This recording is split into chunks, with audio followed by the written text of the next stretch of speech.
Made for Me, a unique concept in Israel. Custom-made men's fashion to your measurements. Made for Me, designer of all your events. Schedule your appointment at www.madeforme.co.il. Made for Me, official dresser of I-24 News. Good evening, ladies and gentlemen.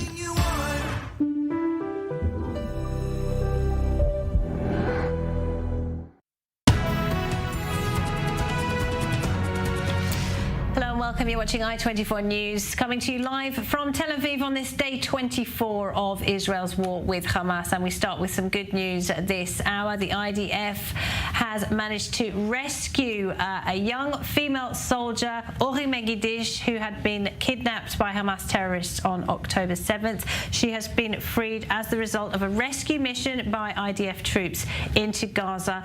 She is in a good medical condition and has been seeing her family. So some good news this hour. She is the first hostage to be freed in an IDF raid into Gaza. Ori Megidish, she was kidnapped on October 7th and is now back in Israel, back with her family and in good health as well. So 238 hostages remain in Gaza, and earlier today Hamas released a propaganda video which showed 3 of those hostages, and their family members are expected to give a press conference later.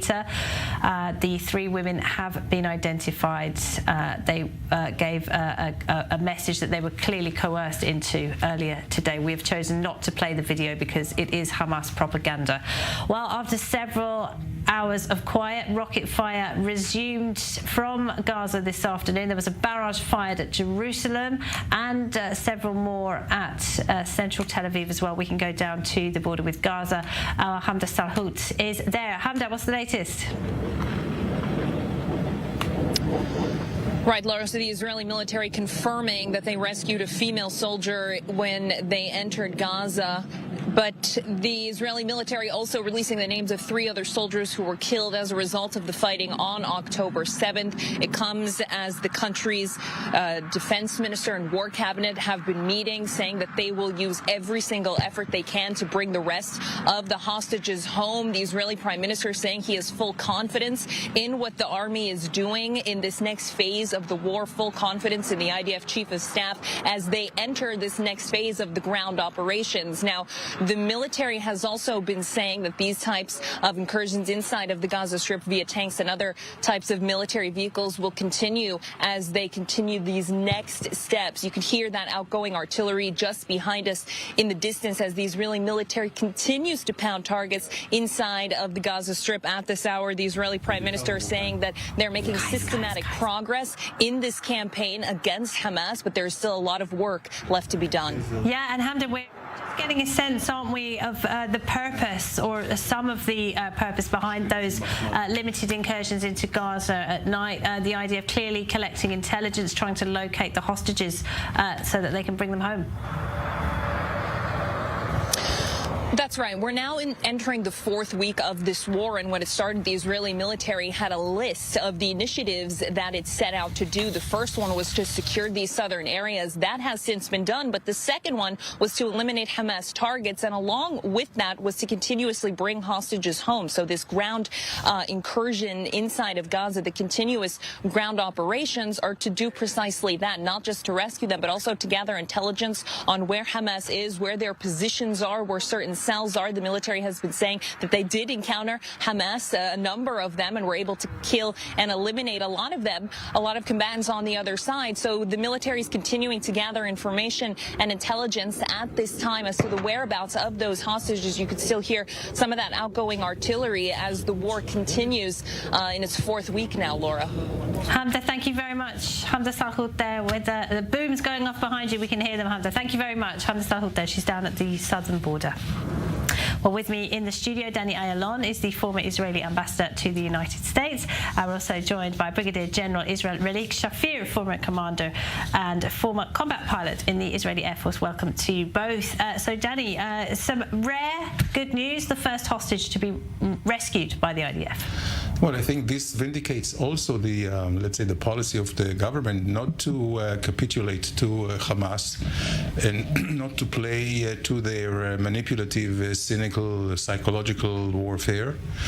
And they all said from the start that actually what the operation in Gaza can do is only help as much as possible to secure the release of the hostages, and not sitting idly, and certainly not playing into Hamas, who just wanted to buy time, to regroup and all that. So I believe that this will continue, and we have the full backing of the United States, understanding that Hamas has to be demolished, not just for Israel's sake, for all the Arab countries, all the moderate regimes in the region, for the leadership of the United States and the West vis-a-vis Iran and vis-a-vis the backers of Iran, which are Russia and China.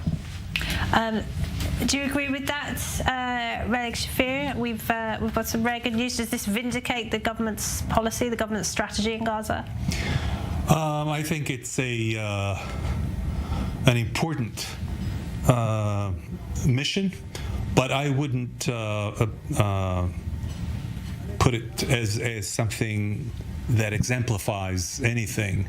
We're in a war with Hamas. We're targeting Hamas and trying to demolish their capabilities and leadership.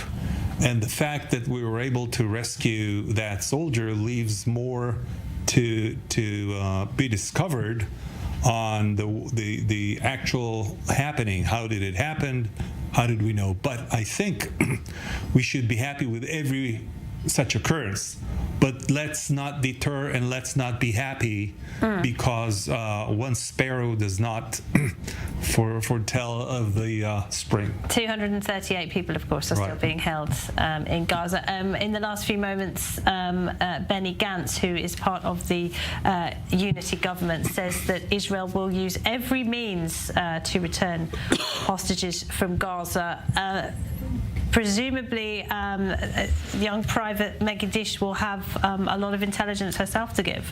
I'm sure, and as the military progresses, although very carefully, very slowly. I mean, this is part of a grand operational logic, to do it very, very slowly, very meticulously, not only, first of all, I guess, to save Israeli lives, the soldiers, but also, secondly, to degrade capabilities of Hamas, and, of course, to collect up-to-date intelligence, which is also very, very important. So I guess right now, the time works now for us, for Israel.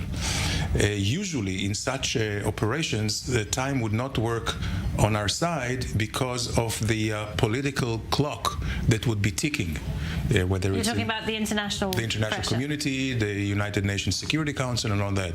But today, when we have the backing of the United States, that really gives us I would say, the opportunity to do what the military wants to do without this, I would say, exogenic considerations, and constraints, So nobody's now going after the military and telling them, you have to rush it. When you rush it, there is it's a give and take. When you rush it, you lose more lives. You risk more, of the military life. So I think right now, Israel, as much as we can say, we are in a place where we want to be from a military point of view. Politically, of course, we'll have to see how the war ends. I'm talking politically on the international arena. And then, of course, there will be a lot of reckoning to do here in Israel after the war. Absolutely, a lot of questions to be asked. And just to point out, the IDF has also named 3 more soldiers who have been killed during the ongoing war in the Gaza Strip. And the total number of soldiers, officers and reservists who have been killed is now 315. That's including of course, the day of the attacks.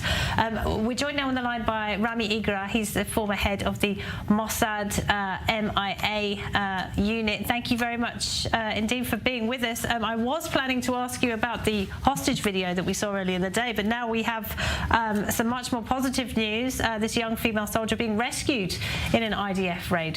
Your reaction to that? Well, it really shows us the two sides of the problem. On the one hand, the families have been, until about an hour ago, families have been rooting for all, thinking that there is a way to come to an agreement with Hamas. We have to understand that the Hamas is not only asking for its prisoners, it's also asking for a complete ceasefire. In other words, the Hamas is telling us, please let us off. Forgive us for the 7th of October and the massacre. Let us continue our bad deeds. And in the meantime, also release 7,000 prisoners and strengthen us, and all of this for the release of your hostages. Hamas understands the public sentiment in Israel. They know us very well. They know how we ache over the dead, the slaughtered, and the kidnapped. They know that, and they're using this against us. On the other hand, I've been advocating, and the army has said the same, that the only way that we're going to release in the end these hostages is not through an exchange. Exchange is not possible. What is possible is tactical opportunities as we maneuver into the Gaza Strip. And this has been, we're all very happy that this has been proven correct. And a tactical operation yesterday has been able to release a kidnapped soldier. A kidnapped soldier, remember, is the prize kidnapped for the Hamas. Right, quiet. Thank you, Rami. Stay with us if you would, because I just want to read out a statement we've just received. This is Prime Minister Benjamin Netanyahu. Last night, our forces freed Private Ori Magidish from captivity by Hamas. Ori was kidnapped on the black morning of October 7th. Welcome home, Ori.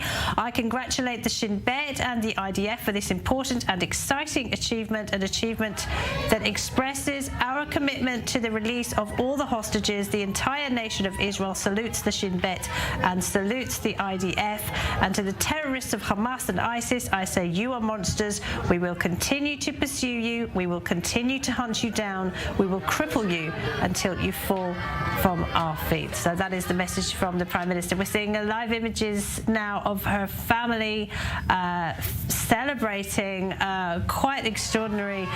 They must be absolutely thrilled. Their daughter, their sister, back home with them against all the odds. Young Private Ori Megidish has been freed in a daring raid by IDF soldiers into Gaza. So, Rami, you say negotiations not the way forward. This is how it must be done. This is how Israel will bring back its people. If Israel wants to continue and exist in this region, it has to eradicate all these Islamic fundamentalist extreme movements, the Hamas, the Hezbollah. None of us can imagine continuing our life here and having our children being at risk to be attacked on a Saturday morning, slaughtered, kidnapped, and raped, as happened to us on the 7th of October. This has taught us that there is no other option. And as there is no option, and as we need to eradicate the Hamas, there is no way we can release 7,000 prisoners to their hands in order to strengthen them and continue living here and giving them a victory over us in this event. Everybody in the region is looking at us. They're all wanting to see what we're going to do. Are we going to yield or are we going to fight? And the only option we have is to fight. So if you ask me, negotiation is not in the cards, and the seemingly sounds that we're hearing from Qatar are only psychological warfare against us. And the only way at the end of the day that we're going to see our soldiers and our civilians home is by force. And by the way, Netanyahu congratulates the Shabak, but this was the same Shabak he he said is responsible 2 days ago. So we all hope for the best, and we're all very happy. This is the beginning of the end. All right, Rami Igor, great to talk to you. Thank you very much indeed, Rami Igor there, former head of the Mossad MIA unit. Okay, the Defense Minister, Yoav Gallant, is speaking. We're going to take a listen to him now. By the professional, determined activity so responsible on the part of the commanders and the soldiers. The enemy is opposing, but the IDF is acting accurately, determinedly, while collaboration with the forces in land and the Air Force, artillery, and of course, high-quality intelligence. This machine cannot be stopped. These are strong forces with determined soldiers, and I am convinced that they will be able to fulfill their missions. As far as I'm concerned, the Hamas terrorists only have two possibilities: either to die fighting the IDF or to surrender with no terms. There's no third possibility. Both the terrorist in the field to the leader of Hamas. We are going to get there. We're going to perform our missions, and we'll do it in order to cause that this murderous organization will not exist anymore. Its infrastructure will be dismantled, and also, of course, to bring back home the hostages, including small children and elderly women, and of course a very large group of hostages of all ages. I would like to refer your attention to the fact that we are in a multi-arena war. It's in Gaza, in an air, land, and sea attack, but at the same time, we're also in defense vis-à-vis Lebanon. There are many forces over there, and we are holding major forces of the Air Force ready in order to respond to any threat that might develop from the north. The Hezbollah is paying heavy prices, and we are saying once and again, we don't have an interest in a war, but just in case somebody will try to drag us to this reality, it's going to pay a very heavy price. Also in Syria, as well as Judea and Samaria, it's not quiet. Terrorists are trying to get out, and they are thwarted by land and by air, and also activities that took place in the last few days from Syria that got the right response. We'll do anything possible in order to defend the citizens and the sovereignty of the state until we obtain full victory in the south. I'd like to say to you that yesterday I met the families of the hostages, scores of them. I listened very carefully, with great pain and sorrow, the stories that are so heart-wrenching of the families, parents, sons, siblings.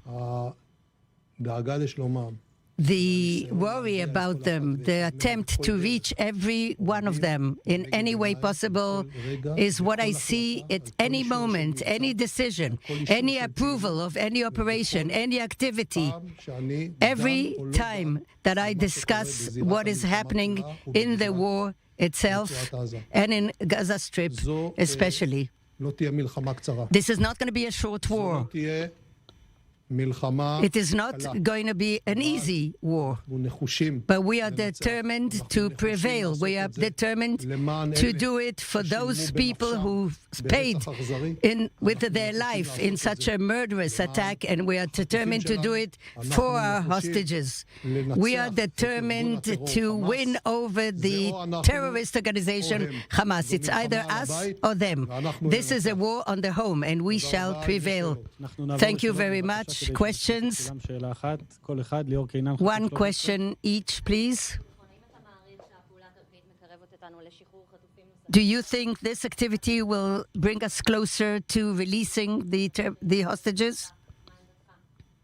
What do you say to that?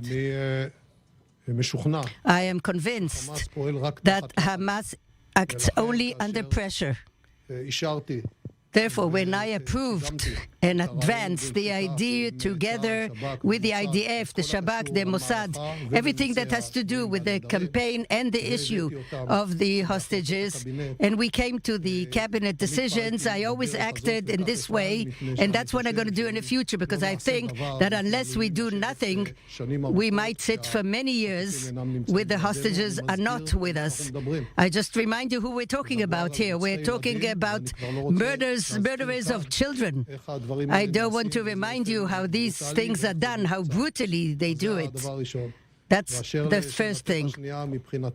Also, as far as I'm concerned, things are very simple. I have full trust in the Chief of Staff, the head of Shabak, the head of Mossad, anybody who acts under them in the field, in the headquarters. I believe in them and I see myself as part of them, and I'm convinced that together we shall prevail. Channel 12. Again, regarding the release of the soldier, can you tell us a little bit more in detail what are the circumstances in which he was found? And do you think there'll be other soldiers released in the same way? With your permission, I am linked to the announcement I made, because together with the need to announce, we also have other needs.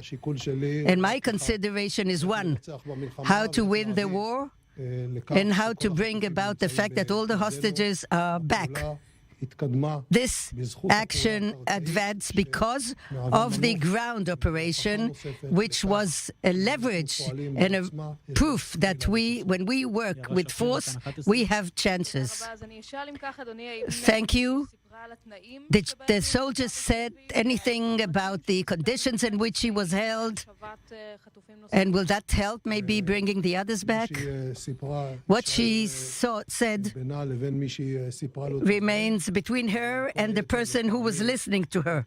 In my mind, you also have to keep to that in this way, because it's a simple reason that unfortunately we have many hostages in the hands of Hamas. Minister, in the last few days, there's a rise in attacks by extreme people against Palestinians. Do you think that before people are not so concerned about what's happening here, there might be a flare-up in Judea and Samaria, in the West Bank? The sovereignty of a state is the state to decide what to do. There is no private body who is allowed to enforce any power, and those who do violent things is only the IDF, the police, the Shabak. But anything that deviates from that, of course, is not accepted, and it has to bother us and concern us. But together with that, I want to say here, loud and clear, with full responsibility, the vast majority, 99.9%, of the settlers in the West Bank are normative people, volunteers, combatants. They do their missions, and some of the people who do these missions who are illegal, they're not from there. They're not even from the West Bank. Therefore, I suggest we maintain unity, partnership. We condemn the phenomenon. The IDF radio station. Minister, you present the various arenas and you talk about potential arenas. Do you think Israel and the United States can join forces in the Air Force and do things together? First of all, I'm happy for the very good relationship, important relationship we have with the Americans. It is reflected also by reflecting the American power and the collaboration in the cabinets, in the headquarters between us and the Americans for many years. Also in diplomatic and military aid, we are very happy that America stands by us, and I want to take this opportunity to thank the President of the United States and General Austin, the head of the Secretary of Defense. I think Austin, the Secretary, is doing a very good job for the State of Israel. It helps us in every way possible. I want to say even more. We don't have to go into details or specifics. It's not going to help anybody. It's quite obvious that America is here, standing by our side. Minister, in the last few days we've seen some attacks by Hezbollah in the north. The Defence Minister, Yoav Gallant there. Well, let's go to Jerusalem. Our senior correspondent, Owen Alterman, is with us now. Owen. Yes, Laura, we're here in Safra Square in Jerusalem. You can see behind me the beds that are there to help raise awareness about the hostages. The maybe now 238, we can say, hostages being held in the Gaza Strip by Hamas and other groups. Of course, after that, the exhilarating news of the rescue of Israeli soldier Ori Magidish. But of course, there are still more than 200 hostages still in Gaza. Of course, a trauma for the families. And as you can see behind me in the central square in Israel's capital, Jerusalem, the beds put there as a monument, as a testament to their suffering and to the suffering of the families as they wait for news of their loved ones.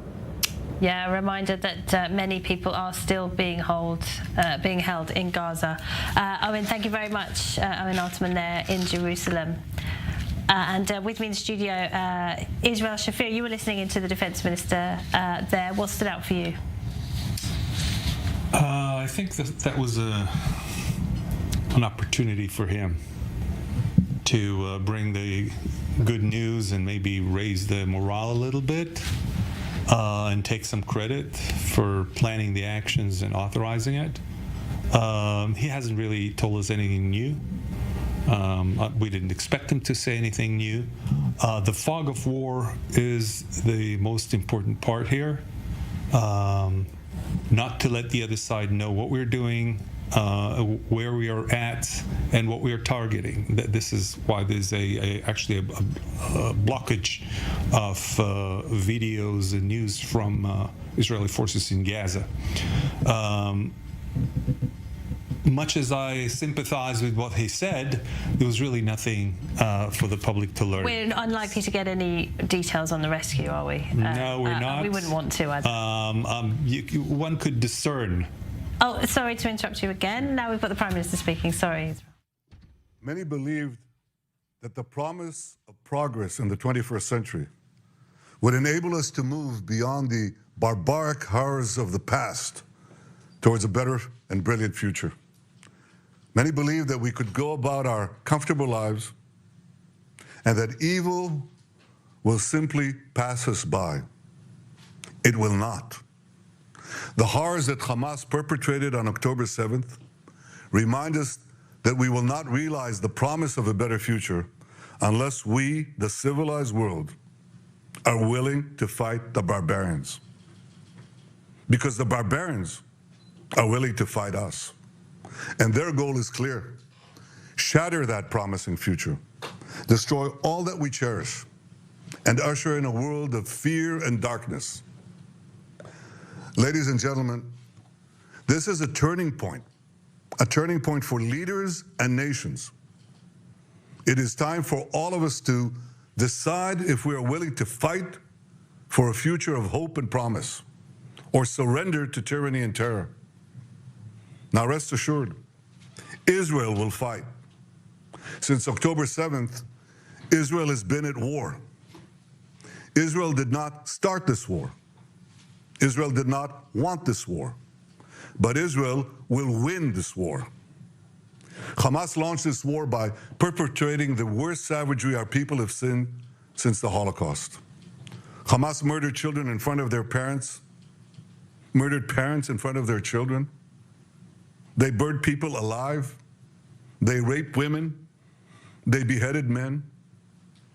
They tortured Holocaust survivors. They kidnapped babies. They committed the most horrific crimes imaginable.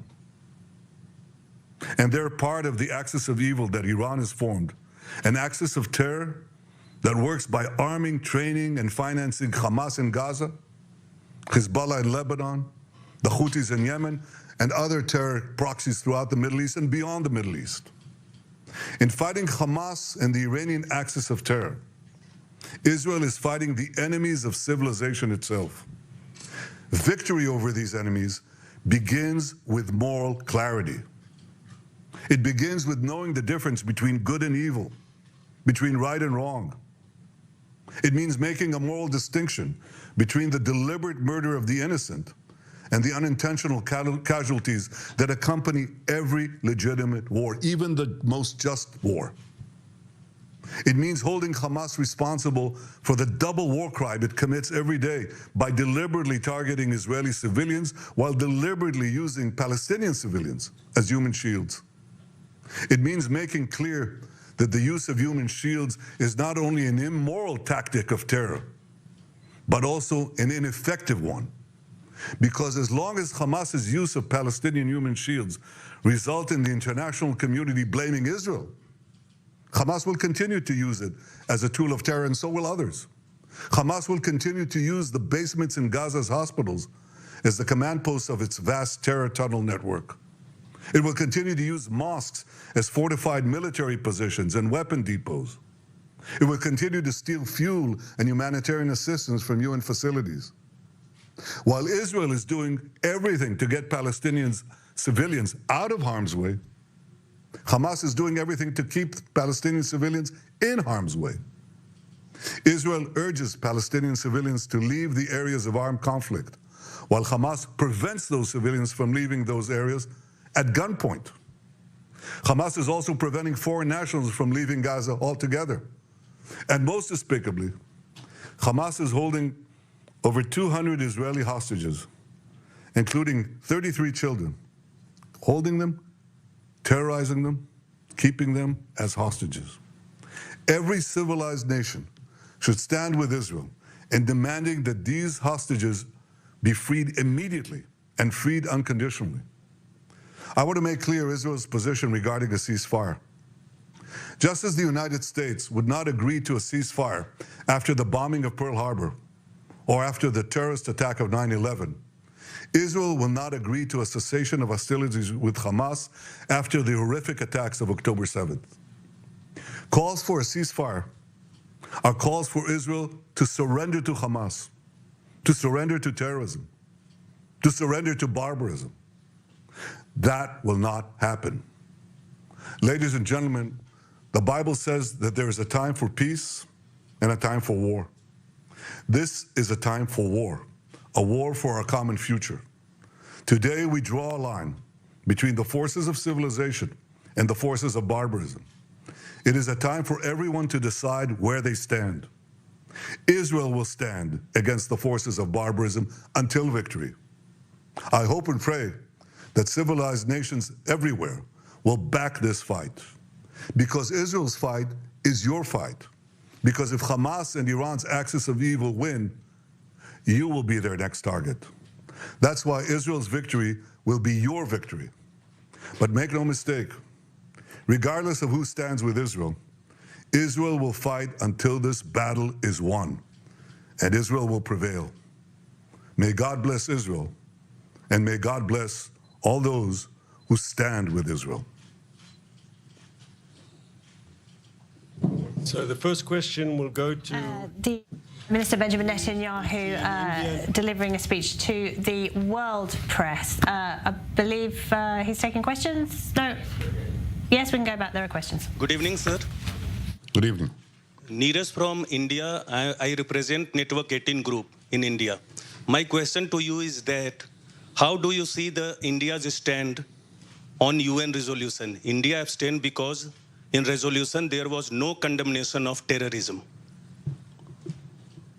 I think that resolution was deeply flawed, and I was sorry to see that even many of our friends did not insist that there would be a full and powerful condemnation of the horrors that were committed here, that are horrors that no civilized country, including your country and so many others, would tolerate.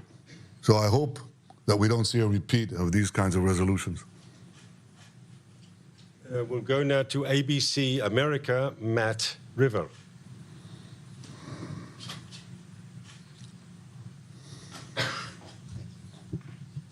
Thank you, sir. It seems that the level of support that you have amongst the Israeli public has dropped considerably. So the question is, how can you continue to lead this country effectively during a very difficult time, and have you at all considered stepping down? The only thing that I intend to have resign is Hamas. We're going to resign them to the dustbin of history. That's my goal, that's my responsibility, and that's what I'm leading the country to do. This is my responsibility now. And it's something that I think unites the entire country. We're all supporting the soldiers, we're supporting our commanders, we're supporting the IDF, we're supporting, I think, the unbelievable efforts of our reservists and our security forces. We'll continue to do that until victory. ZDF, Germany, Michael. Good evening, sir. Michael Beverung, Channel 2 German Television. I would like to ask you, there's a widespread discussion, especially among the relatives or the hostages, about the course of military action you have taken so far. And the question, if this is the only way to free the hostages. Of course, you are very successful in freeing one hostage on Sunday, but there's a widespread criticism that this doesn't allow place for other negotiations. What do you explain to the relatives of the hostages for this course, relying mostly on military pressure? I met twice with the families of the hostages. You felt their anguish. I felt their anguish. I know this sense of, it's not only the sense of loss that bereaved parents have, it's a sense of not knowing, of continuous anguish. So I fully understand their concern. But our common assessment of all of the, not only the cabinet members, but also all the security forces and the military, is that the ground action actually creates the possibility, not the certainty, but the possibility of getting our hostages out. Because Hamas will not do it unless they're under pressure. They simply will not do it. They only do it under pressure. This creates pressure. And again, we obviously greeted one hostage with open arms after yesterday's successful action by Shabak and the IDF. But we're committed to getting all the hostages back home. We think that this method stands a chance. It's a goal that we're committed to. Channel 7 Australia, Chris. Prime Minister, Chris Reason from Channel 7 Australia. Just Chris. Okay.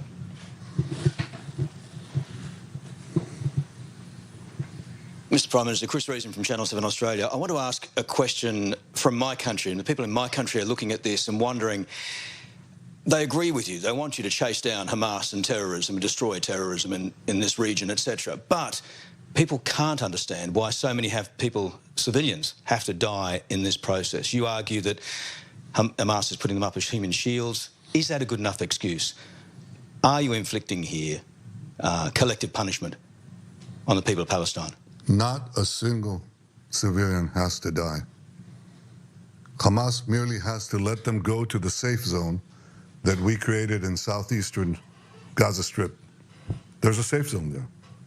Not a single civilian has to die. But Hamas is preventing them from leaving, keeping them in the areas of conflict. So I think that you should direct your questions to Hamas. But I can tell you one thing. We're going out of our way to prevent civilian casualties, not only by asking civilians to move, calling them to move, arranging a place for them to be, which is safe, also putting in humanitarian support, providing them with the means, with food, with water, with medicine, and so on. I think that this question should be placed on Hamas, and the more it's placed on Israel, the more you're going to see this repeated again and again and again. So other groups, other criminal states, other criminal organizations will use civilians as human shields.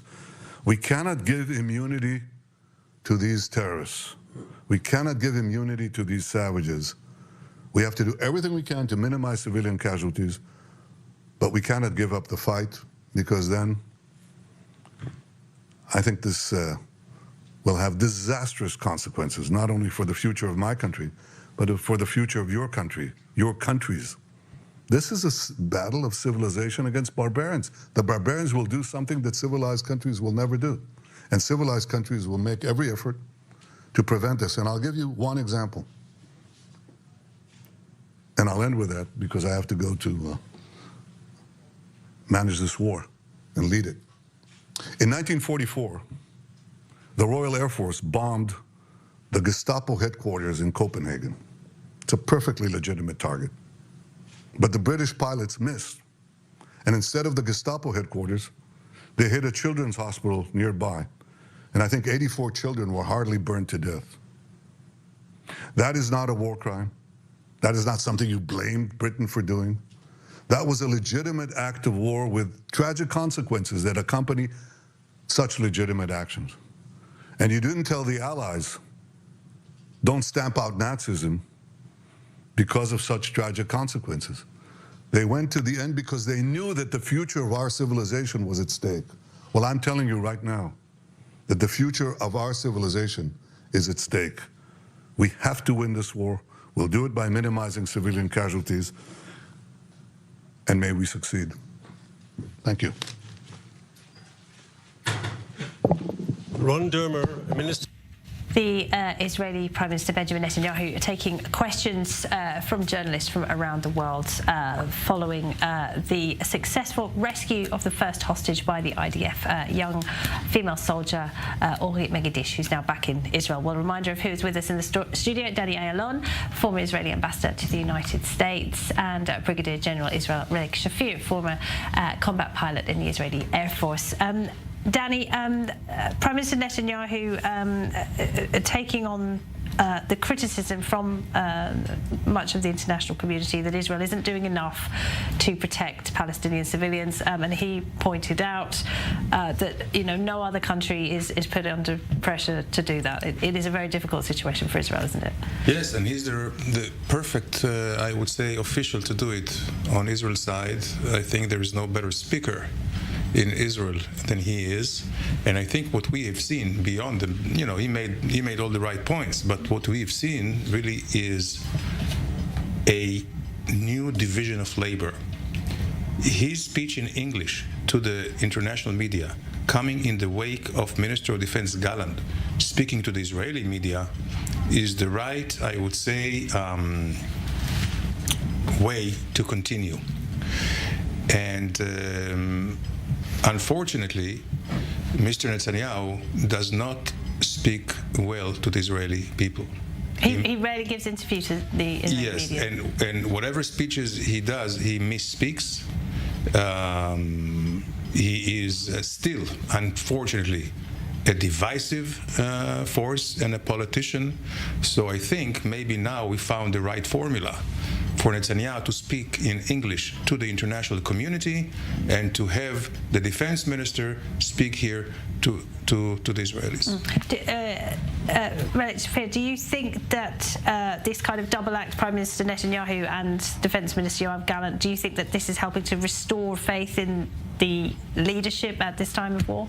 In a way it is, because Netanyahu is able to formulate a strategy that was put forward at the time by Samuel Huntington in his Clash of Civilizations, and post this as evil, the good versus the evil, light versus dark, civilization. Yes, so he's preaching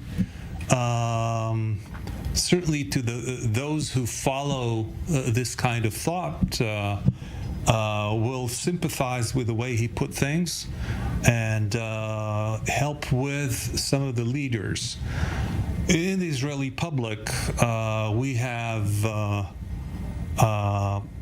grown to look for the flaws in Netanyahu, which is what he doesn't say rather than what he says. Does he show a future, political future, except for the bells and tolls that he puts forward. Is there a future? What are we going to do with 3 million Palestinians in the West Bank, 2 million people in Gaza? What are we going to do with Hezbollah? What are we going to do with a coalition? He's good at those big themes and kind of knotting them all together for an international audience. But how is he able to create hope for those who are aspiring to fight us? Or is he just going to blame them and doomsday? Well, it helps that he has some good news to deliver tonight, doesn't it? I think we can go now to Tel Aviv. These are the families of the 3 hostages who were shown in a Hamas propaganda video earlier. You can take a listen. 5.5 years old, the daughter of Daniel, and our son-in-law, David. From our family, our nuclear family, with 10, we are now left 4. I, my wife, my son Moran, and his daughter. Is this the families of the 3 women? I'm asking, demanding from the Red Cross not to wait as a player on the bench. The Red Cross has to take initiative and must demand to see all our hostages. The Red Cross has to demand that a doctor sees them. My 2 daughters take medications on a regular basis, and the lack of these medications can take them, I don't know where, but definitely deteriorate their physical and mental health. I know that the Prince of Qatar is very involved. And I want to ask him on behalf of all of us to make every effort possible to bring about their release. I want to reiterate that to hold children and women and elderly people altogether, to hold people who are abducted, is a crime against humanity. It's a crime against humanity, and I really sincerely hope that both Qatar and Egypt and other countries that are involved in this process will be able to put an end to it and bring our people back home. We are enveloped by friends and many people we don't even know. It's just amazing. Amazing, so moving. I want to thank all of them. And I ask them not to leave us alone. It's so important for us, the support of each and every one of you. And I want to say to Danielle and Sharon, girls, we can see you. We love you. We hear you. We think about you every minute, every second. Whatever we do, we keep thinking about you. And we're going to bring you back home. Amen.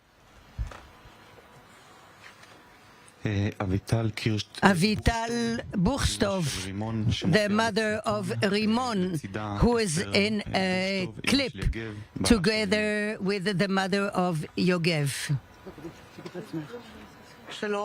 Hello, I'm Avital Kirst. I'm the mother of Rimon. And I'm Esther Buchstov, the mother of Yogev. We want to say to our Rimon, who is now in captivity with Yogev, her husband. Soon enough, you're going to be here with us at home. We're going to do everything possible in order to bring you home as soon as possible. I don't wish any mother to go through what we are going through in the last 24 days. I saw the clip today and I'm worried. Rimon did not have her glasses on. 24 days she cannot see. She needs glasses to see, her own glasses. We have to send the medical support to transfer to them all they need. I don't believe there's one person in Qatar or in the world who believes that citizens have to be in the captivity of Hamas under the ground. We are asking We are asking from the Prime Minister and the Minister of Defense to shake the earth so that the whole world will know what they're doing to our families, our children, all the hostages. These are crimes against humanity. These crimes are against children, women, men, elderly, sick people are unforgivable. And in addition, we want all of us, all the families, to thank all the citizens of the state for the power they're giving us. Don't leave us alone for one moment. Continue to support us, to strengthen us until all of them come back home safe and sound. We really are asking to clarify the message that what's important is that all of them come back safe and sound. Thank you. I call upon Neta, Noy, and Shachar Cohen, the representatives of the Trufnov family. I'm Neta, this is Shachar. We are friends of Sasha, the son of Elena, who's in the clip. We're very happy that Elena is healthy, and we hope that Irena, her mother, is with her, and her son Sasha and his partner Sapir.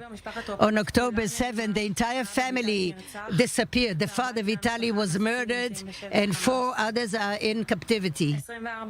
24 days, and we're still waiting for them. I'm going to do this in English. I wish to address the international community. Hello, my name is Shachar.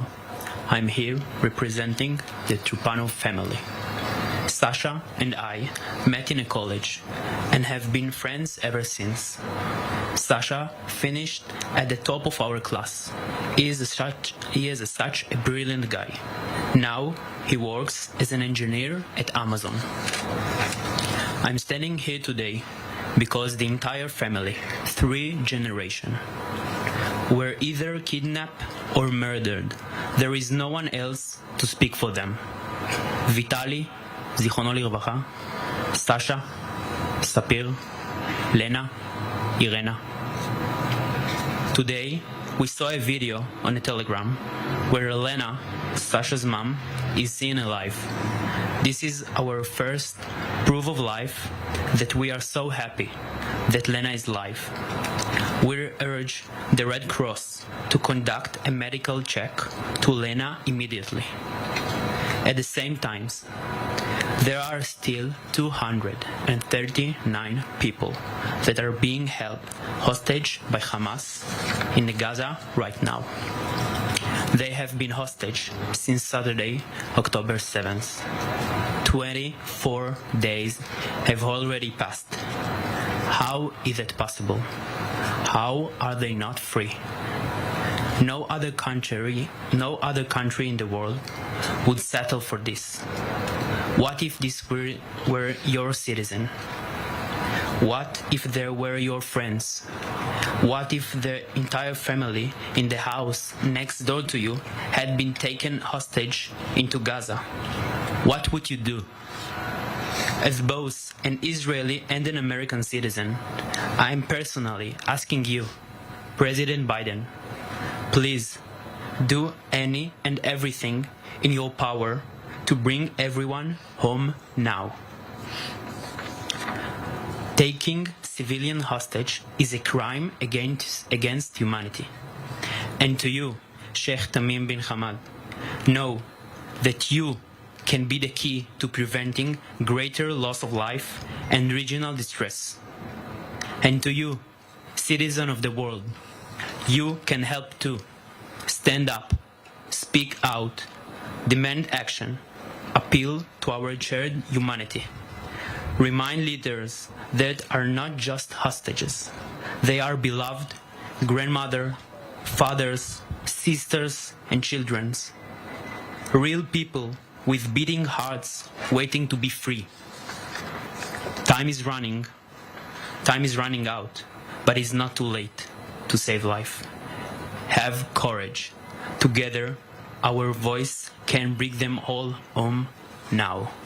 Thank you. Thank you all. At the moment, no questions.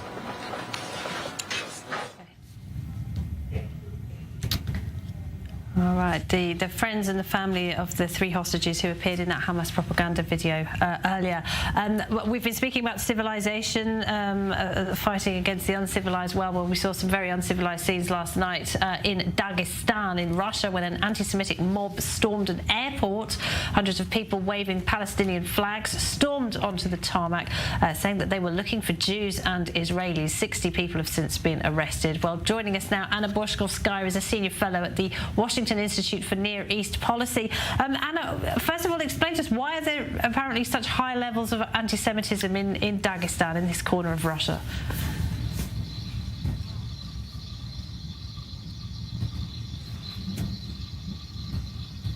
Anna, can you hear me? Yes, I can Anna, hear you. sorry about that. I was just asking you, why are there apparently such high levels of anti-Semitism in Dagestan, in this corner of Russia? Well, first of all, I think this is not an isolated incident. Earlier, there have been other anti-Semitic incidents in other parts of the North Caucasus, in Nalchik, for example, capital of Kabardino-Balkaria. But this incident in Dagestan was by far the biggest one compared to the other ones. The fact of the matter is, look, anti-Semitism in Russia had always been there underneath the surface. We simply have not seen as many pronounced iterations of it as this incident appears to have sparked. What's also important is that the Kremlin is using this incident to point fingers at the West and at Ukraine. Right, and I mean, there are some reports that these people were whipped up by the anti-Semitic articles that we've seen in the Russian media, Russian state-owned media of late. Do you agree with that? Well, it's certainly possible. Not enough details have emerged, but it's certainly possible. What we do know is that after the Hamas attack, the flurry of the commentary in state-controlled Russian media had such a serious anti-Israel slant, and there were anti-Semitic comments that again bubbled up to the surface as well. Whenever there are major incidents, this anti-Semitism tends to bubble up to the surface in Russia, but especially the almost glee with which Russian state-controlled media had responded again tells you that anti-Semitism was always there lurking underneath the surface. It was never gone. Anna Boshkovskaya, I'm sorry we're out of time, but thank you very much indeed. It's great to talk to you. Thank you. Well, we'll leave it there. So the sheer joy of the family of Ori Megidish, the soldier who was freed by the IDF in Gaza last night, has to be balanced, of course, with the agony of the families of the people who are still being held in Gaza, nearly 230 of them. We'll continue our coverage of what's going on. Stay with us on I24 News. Caleb Ben-David is with you next.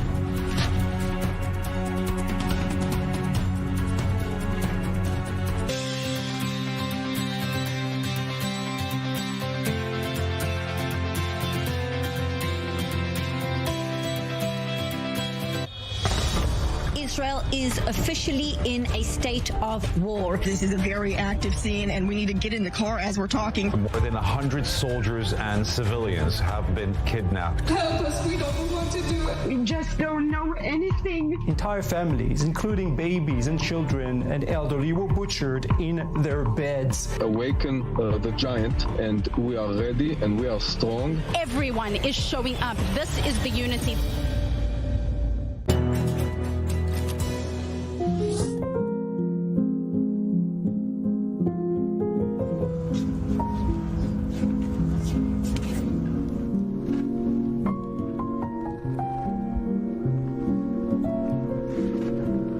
Man hat uns ein Video zugeschickt, wo ich eindeutig...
Je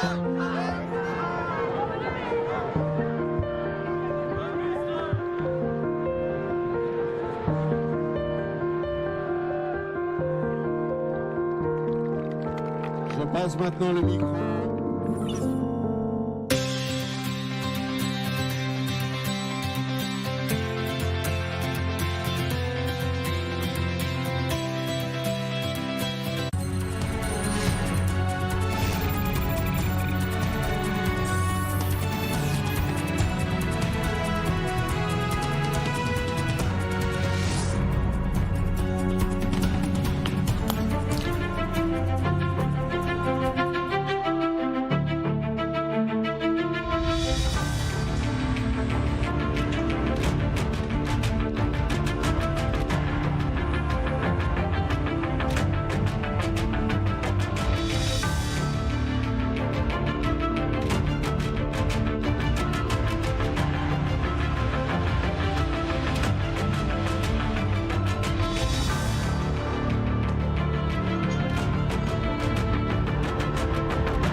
Welcome to this special broadcast on I-24 News. I'm Khaled Ben David. It is day 24 of Israel's war against Hamas, a day focused on the hostages that revealed very different fates for two of the hundreds of people kidnapped into Gaza on October 7th. For one, Israeli soldier Private Ori Megadish, a day of life and freedom after she was rescued from Hamas captivity yesterday by the IDF and Shin Bet Security Service. Megadish is said to be in good condition and was shown reunited with her family at her home in Kiryat Gat. Here's what Prime Minister Benjamin Netanyahu had to say on her rescue. I know this sense of, it's not only the sense of loss that bereaved parents have, it's a sense of not knowing, of continuous anguish. So I fully understand their concern.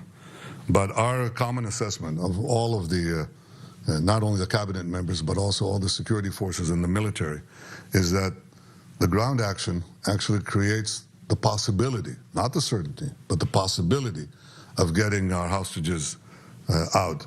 Because Hamas will not do it unless they're under pressure. They simply will not do it. They only do it under pressure. This creates pressure. And again, we obviously greeted one hostage with open arms after yesterday's successful action by Shabak and the IDF. But we're committed to getting all the hostages back home. We think that this method stands a chance. It's a goal that we're committed to. Well, a warm welcome for Private Megadish. But unfortunately for Shani Lok, a German-Israeli citizen whose body was shown being taken into Gaza after the attack on the Supernova Music Festival, today confirmation of her death after part of her skull was found and identified by Israeli forces in North Gaza. And there was proof of life of more hostages today, in a move clearly designed to undermine Israel's morale and put pressure on the government. The terror group released a video showing 3 of the 229 confirmed hostages being held in Gaza. The women were identified as Rimon Kirsht, Danielle Aloni, and Lena Chupanov. And in it, one of them harshly criticizes Prime Minister Benjamin Netanyahu for their captivity and demands that he make a deal for their release. Now, I-24 News, along with most other Israeli media outlets, has chosen not to show this clip, both because that is against the wishes of the families and also because we do not know the circumstances of its filming. Meanwhile, Israeli forces are pressing deeper into the northern Gaza Strip as its ground operation widens amid a continuous bombardment of Hamas targets by air. Now, the IDF said dozens of Hamas targets were eliminated over the last 24 hours. This along with 3 Palestinians killed in clashes with Israeli troops in the West Bank today. Hamas also continuing its rocket barrage into Israel, including shooting at Jerusalem today, which was also the scene of a terror attack, with 1 Palestinian killed after stabbing and seriously wounding a police officer. Rocket fire also continued to be exchanged over Israel's northern border with Lebanon. Well, joining us in studio is Dr. Michael Oren, the former Israeli ambassador to the UN and former deputy Israeli minister and member of Knesset. And Michael, at least for one family, but also for much of Israel, a sigh of relief and good news about a hostage being rescued. I have to stress, we're not giving more details about her rescue because none have been made public for understandable intelligence reasons, but certainly for the IDF, for the Shin Bet, a notable achievement. And it's certainly a great event. It's interesting that the IDF spokesperson initially said that she had been released. And the government now has come back and corrected that and says she's been rescued. Right. And a huge difference between the two. Yes, but it also has great strategic value.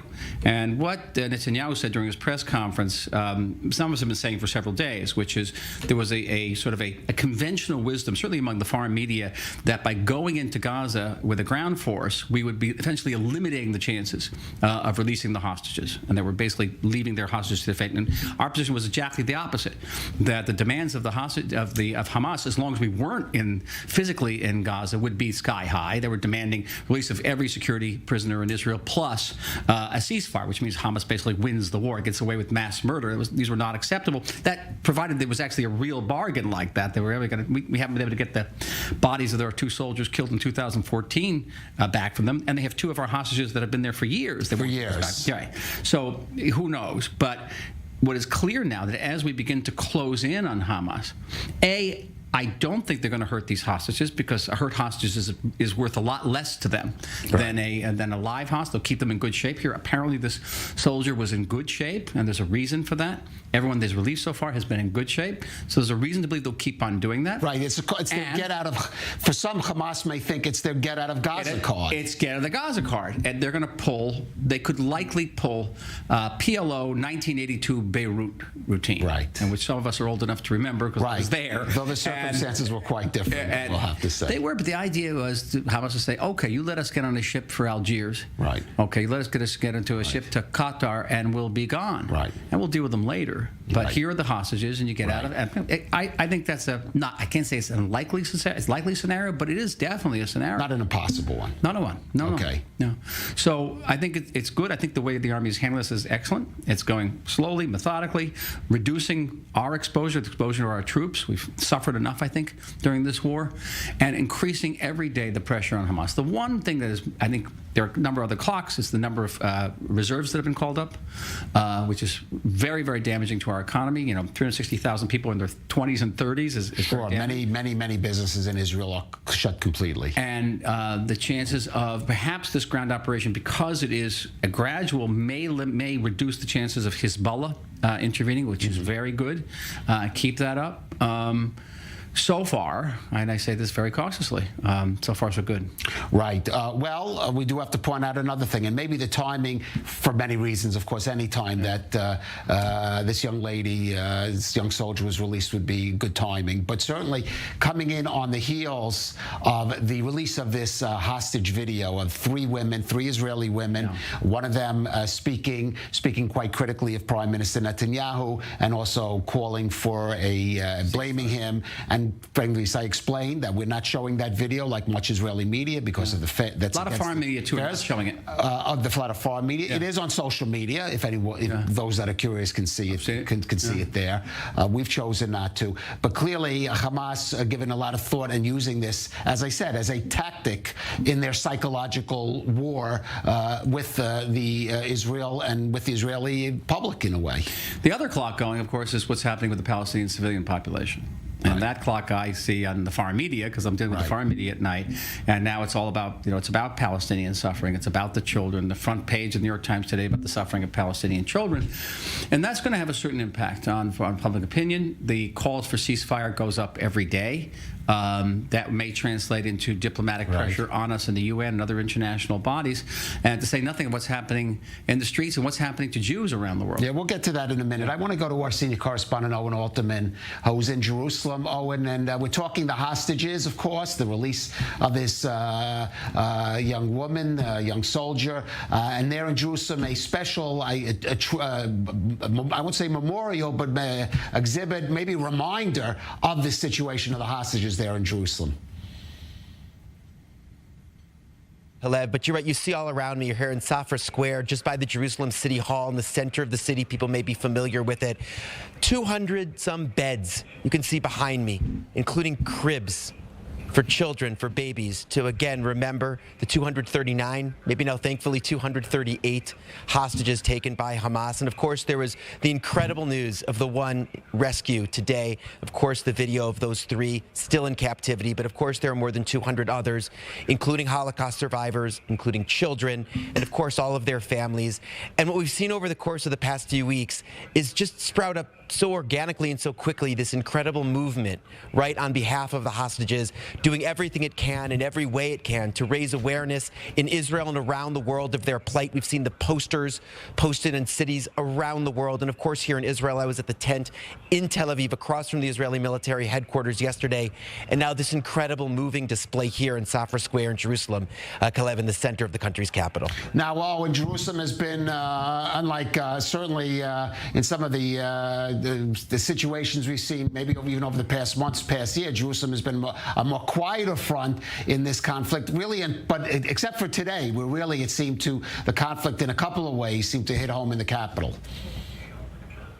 Yeah, that's right. Again, a terror attack this morning, a stabbing of a police officer who was wounded from the attack at one of the light rail stops in the eastern, mostly Palestinian or historically Palestinian part of the city. And yes, Kalev, in the afternoon, rocket fire from Gaza toward Jerusalem and broadly speaking the Jerusalem area, with one rocket actually falling inside the West Bank itself in what Israelis see as the Gush Etzion area, the Gush Etzion block of settlements just south of Jerusalem and near Bethlehem. So you're right. Sirens had not sounded in Jerusalem for a number of days. This was the first time after a number of days of pause. And you're right. One silver lining, if you will, of the last 3 weeks is that the city has been relatively calm. As the mayor said in a ceremony earlier today, Kalev, this is the most complex city in Israel. And I think Israelis are thankful that security here has, by and large, been not a major part of the trajectory and of the story after these 3 horrible weeks. By the way, in the building we're standing, the Jerusalem City Hall, Kalev, earlier today, a ceremony to inaugurate new emergency neighborhood patrol groups, response groups, the Kitot Konenut as they're known in Hebrew, that have been sprouting up around the country in the wake of the massacres on Simchat Torah on October 7th, where those groups and so many of those kibbutzim played such a heroic role in fighting and in saving lives. As you know, Kalev, maybe an underreported element of this war, both in Israeli media and in international media, has been the sprouting and spread of these groups around the country. At any rate, Jerusalem is looking to start 33 of these such groups. A ceremony today in this building with Jerusalem's Mayor Moshe Leon and, of course, National Security Minister Itamar Ben-Gvir himself, who has made this a flagship program of his. Kalev, these groups saved lives on October 7th. Of course, the hope is that, God forbid, they could do so in the future. Although it has to be said, there is at least seems to be some risk in putting so many guns in the hands of so many civilians that it leaves open the risk of a mistake or something that could, God forbid, lead to an escalation. So it's an element that in the crush of events hasn't really been discussed so much by the Israeli public, but is certainly very, very much a part of the environment and of the atmosphere and even of the public policy making in Israeli society over the course of the last few weeks. Right. Owen, there is a feeling maybe in the wake of the October 7th incident, the Israeli public feels it can't rely solely on the army, the IDF, or the security services. They have to also take some protective measures themselves. Owen Alterman, thank you for that. Wait, hold on. Do we have... yes, let's go down to Hamda Salhout, our correspondent who's down south near the Gaza border in Sderot. First of all, Hamda, I understand there was, not maybe where you are, sirens in the southern area, in the Ashkelon area, just in the last 15 minutes. That's right, Kalev. Rocket fire renewing at this hour. A fresh barrage launched toward the southern city of Ashkelon, an indication that the fighting is still continuing. The Israeli military continues to pound targets inside of the Gaza Strip with artillery and airstrikes. Now, the military has been saying for some time that their objectives are clear and they are to get rid of Hamas. And earlier, the defense minister speaking, saying that Hamas will either, quote, die or surrender. And in that address, he was very firm about what the Israeli military has been trying to do. Now, the Prime Minister, Benjamin Netanyahu, echoing that sentiment amid some international calls for a ceasefire. He is saying that if Israel agrees to a ceasefire, the international community is asking Israel to surrender. Now, additionally, the War Cabinet went on to say that the hostage rescue effort is proof of what the Israeli military is capable of in this second phase of their war, meaning these ground operations. The military is trying to go inside, gather intelligence, and the military has been known to have quite extensive hostage rescue efforts in their arsenal as well. So this time it's going to be a little bit more challenging because the hostages are spread out all over the Gaza Strip, and it's not really known who is where. But among those hostages are civilians, men, women, children, and soldiers. So the military has a tough task at hand, but the security apparatus is saying that they will continue this fight until all of their objectives are achieved. Right, and Hamda, the IDF certainly not making public what its tactical plans, its strategic plans there in Gaza are, but there is some indication of them moving now deeper into Gaza, perhaps even perhaps trying to split Gaza in two between the north and south. That's correct. We've seen several images emerging about the Israeli military now dividing Gaza from north to south, declaring some areas in the south as safe zone, even though some people inside of Gaza tell me that it's simply not the case because there is still continued bombardment in the south. The military has been continuously echoing the call for civilians to leave the north as they continue moving in closer and closer in this operation, Kalev. All right, Hamda Salhout there in Sderot near the Gaza border. Thank you for that. I just want to go now to jump to the U.S., of course. Our senior U.S. correspondent to New York and our senior U.S. correspondent, Mike Wagenheim. And Mike, Israel very much at the center of the U.S. political discourse right now. No doubt whatsoever, Kalev. We got a new Speaker of the House here in Mike Johnson. His first order of business was to pass a pro-Israel resolution, but resolutions are on paper when it comes to actually financing Israel's defense here. That's where it gets a little bit sticky now. Republicans are going, it looks like on Thursday, to try to pass Israel aid and Israel aid alone, detwining it from Ukrainian aid and other packaged items that President Joe Biden wanted involved. Johnson, in the meantime, is also calling for that aid to Israel to be offset by spending cuts elsewhere, which is really rare when you're talking about emergency aid for Israel. He's hoping to divide Democrats on that particular issue, political gamesmanship, essentially, at this point in time. The package, the bill is not yet formulated. It's still in the works, but Republicans do say that they expect to bring it up to a vote as early as Thursday. We'll see how this plays out over the next few days, Kalev. And Mike, I know you were there at the Republican Jewish Coalition convention there in Las Vegas, where Israel also obviously a focus there. Support all across the board among those Republicans for Israel. But of course, as you say, there are some divisions within the party about how that support should be expressed. That's absolutely right. And every presidential candidate on the Republican ticket made an appearance in the plenary session on Saturday. We sat down afterward with Vivek Ramaswamy, one of the upstart candidates who's made a lot of noise during this campaign. He is the outside-the-box thinker on Israeli foreign policy, saying that eventually, sooner rather than later, he believes America needs to take away its aid from Israel and essentially prop up Israel diplomatically 100%, but allow Israel to defend itself financially. I sat down with Ramaswamy after he spoke. I asked him specifically about this particular topic, and not only that, what he said up on stage, what should be the end for Republicans and Democrats of pushing the two-state solution. Here's Vivek Ramaswamy in Las Vegas. The two-state solution is an artificial myth. And, you know, you're not supposed to talk about, I mean, many of the things from multiple different angles, the things I'm saying you're not supposed to say. I believe in speaking truth, okay? I was just talking to one of these young men about that. The 300 to 450 million descendants of Ishmael have how many countries? The Jewish people are entitled to one. And so, on one hand, you have an Arab world that has consistently and continually been attacking and slaughtering Jews in Israel in that territory, but turning their backs on the Palestinians. Can't have it both ways. That's done. Ramaswamy quoted David Ben-Gurion and George Washington many times in his speech to try to make his point. It didn't seem that it was that well received when it comes to Israeli or American funding for Israel. Certainly a pro-Israel senator that wouldn't even have that discussion is Lindsey Graham. I also sat down with him. He's been making the rounds through the Middle East over the last month or so. Saudi Arabia, Israel, Egypt, almost a shadow Secretary of State. I talked with him about his statement that a ceasefire with Hamas is non-negotiable. Here's Senator Lindsey Graham. 21 years after 9/11, the Taliban were back in charge. 21 years after World War I, we had World War II. I'm talking months, not years. I believe if we give Israel the time and space to go into Gaza, they can destroy Hamas as a threat to the Israeli people. Then you have an opportunity to create a new and better life for the Palestinians.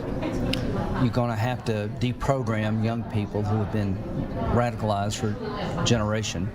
But Saudi Arabia and Israel reconciling and creating a new governing structure for the Palestinians is my hope of how this ends. So give Israel the time and space to wage war, but also pursue peace. Kalev, in addition to the Israeli funding bill being brought to the House this Thursday, Republicans also say they're going to bring up several bills related to Iran, trying to strengthen and enforce sanctions. I spoke with Representative Mike Waltz as well in Las Vegas. He sits on the Foreign Affairs, Intelligence, and Armed Services Committees. He said, listen, the Americans had intelligence as well, indicating something was up with Hamas. He believes, on the American side at least, that the Biden administration is simply too focused right now on appeasing Iran, and it blinded them essentially to the intelligence they were being fed. He said an investigation needs to take place into what America may have known or not known leading up to October the 7th. Well, those are very interesting comments, and I'm sure a lot of people want to follow up on those, both here and in Washington. Mike Wagenheim in New York, thank you for that. And Michael, you know Washington well. Aid for Israel, usually, especially in the circumstance, bipartisan issue, but there are some strains, certainly on the Democratic side between the so-called progressive wing and the mainstream of the party, and also in Republicans on those who certainly support Israel, but have different ideas, for example, about how that support should be expressed when it comes to funding. And I have different ideas, too. So, full disclosure, I'm a longtime opponent of American aid to Israel. I think we should be a partner in various endeavors, cyber, laser, AI. But I think perhaps not an emergency situation. Not an emergency. It's completely different. I'm talking about the annual aid, which is basically a subsidy. Right. It's American subsidy for the American arms industry, which is fine. But it exposes us to all sorts of pressures from people who are against the aid. And I think that's not at the point where we are now a very strong still and sovereign country and affluent by international standards. I think we should move to a different model. But that's it's interesting, and I think that you're going to hear more voices like Ramaswamy questioning this arrangement. This is probably, I would think, the last MOU, Memorandum of Understanding. We had one with Bush, one 10-year MOU, a bigger one with Obama. This is probably the last one. We start moving toward a more cooperative partnership in defense spending and defense research. Interesting, all interesting. Just could I go back a little bit to the political aspect of it? Sure. I'm usually not asked about politics, but I was in politics for a long time. Sure. As long as I was in Washington, I was in Knesset, and it's very interesting what's happened here.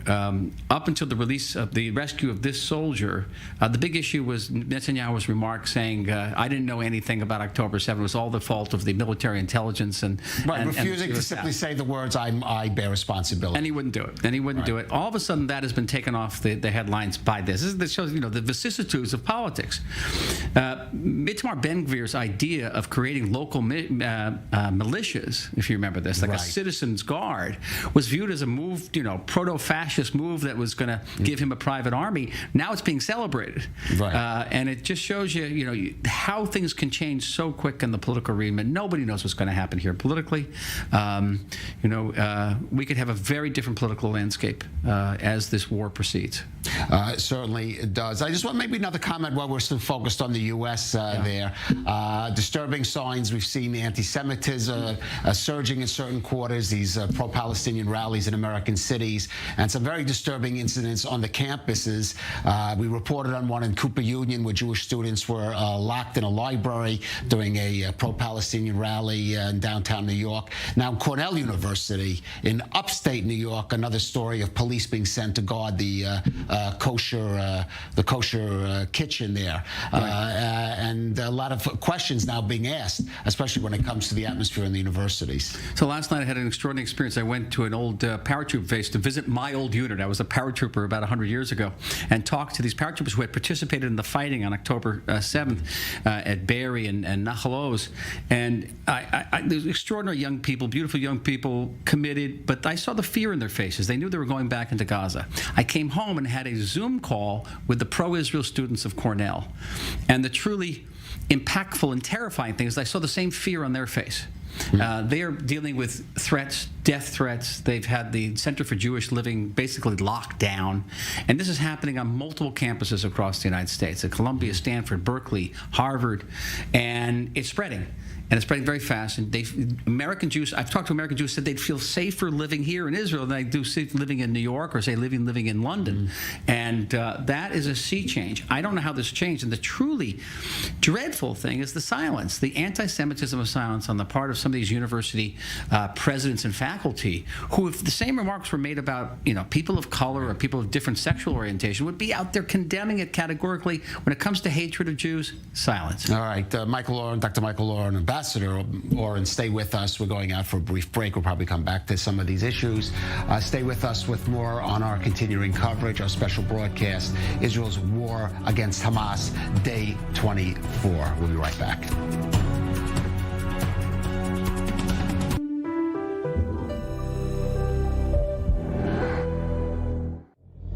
Israel is at war. Make an investment in Israel bonds. It is the most powerful and direct way to stand with Israel. Visit israelbonds.com and invest now. Made for Me, a unique concept in Israel. Custom-made men's fashion to your measurements. Made for Me, designer of all your events. Schedule your appointment at www.madeforme.co.il.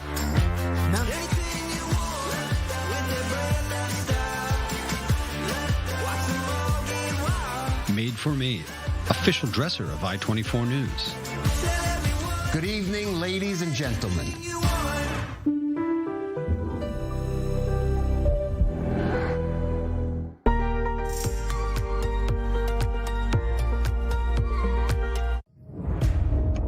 Over 1,300 people murdered and more than 3,000 injured, and the war with Hamas continues. We bring you first-hand testimonies from the front lines, from those who survived, and all the records of the atrocities by Hamas. Follow us as Israel fights terror from the south and north. Get the inside scoop on what's going on. Only on I-24 News.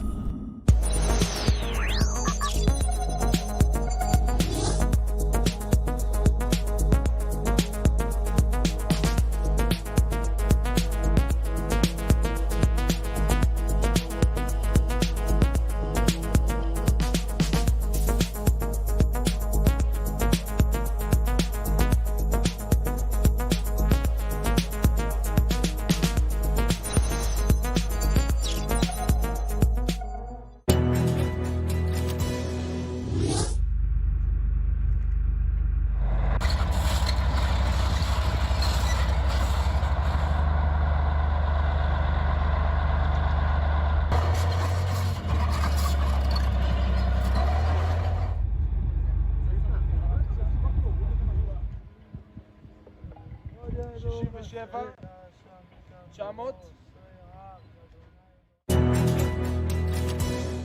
story must reach the whole world. The I-24 News Channel, broadcasting from Israel, with dozens of correspondents throughout the world, brings the truth from Israel to hundreds of millions of people in scores of countries. Completely gunned down in their beds. De la frontière qui sépare Israël, the state of emergency and war in Israel. Bringing Israel's story to the world. I-24 News Channels. Now on Hot.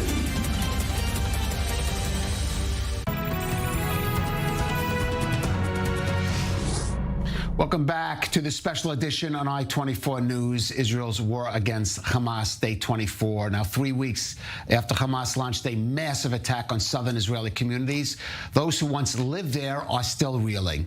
Our correspondent Mary McAuliffe spoke today with evacuated residents of Kibbutz near Oz who visited their homes for the first time since October 7th. Let's see this report.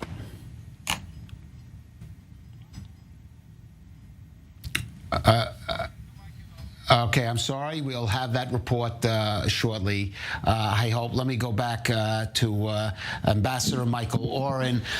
Michael, I want to talk about where this military operation goes from here. We've seen reports that suggest pictures. Of course, the IDF not releasing public information, but suggests that the army is following a kind of playbook that we saw at least in one previous operation, trying to divide the Gaza Strip here into maybe north and south, and then maybe have an extended operation, a slow incursion into Gaza City. We didn't succeed in 2014. Okay. The army went in about 1 or 2 kilometers and then stopped.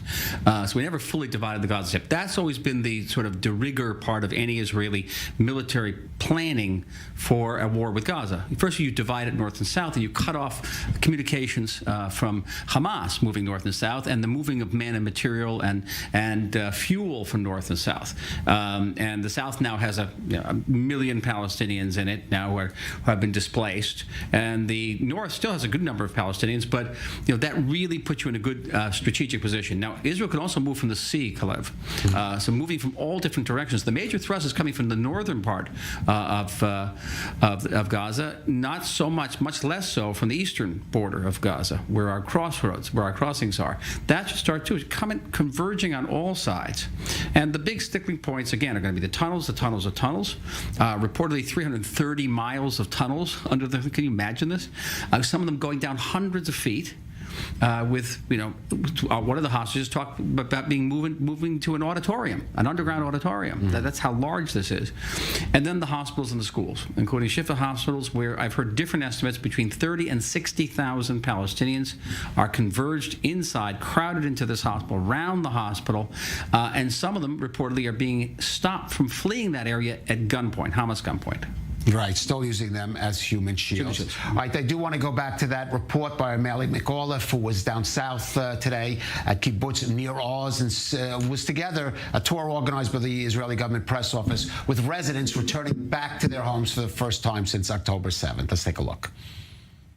An idyllic community burned to ashes.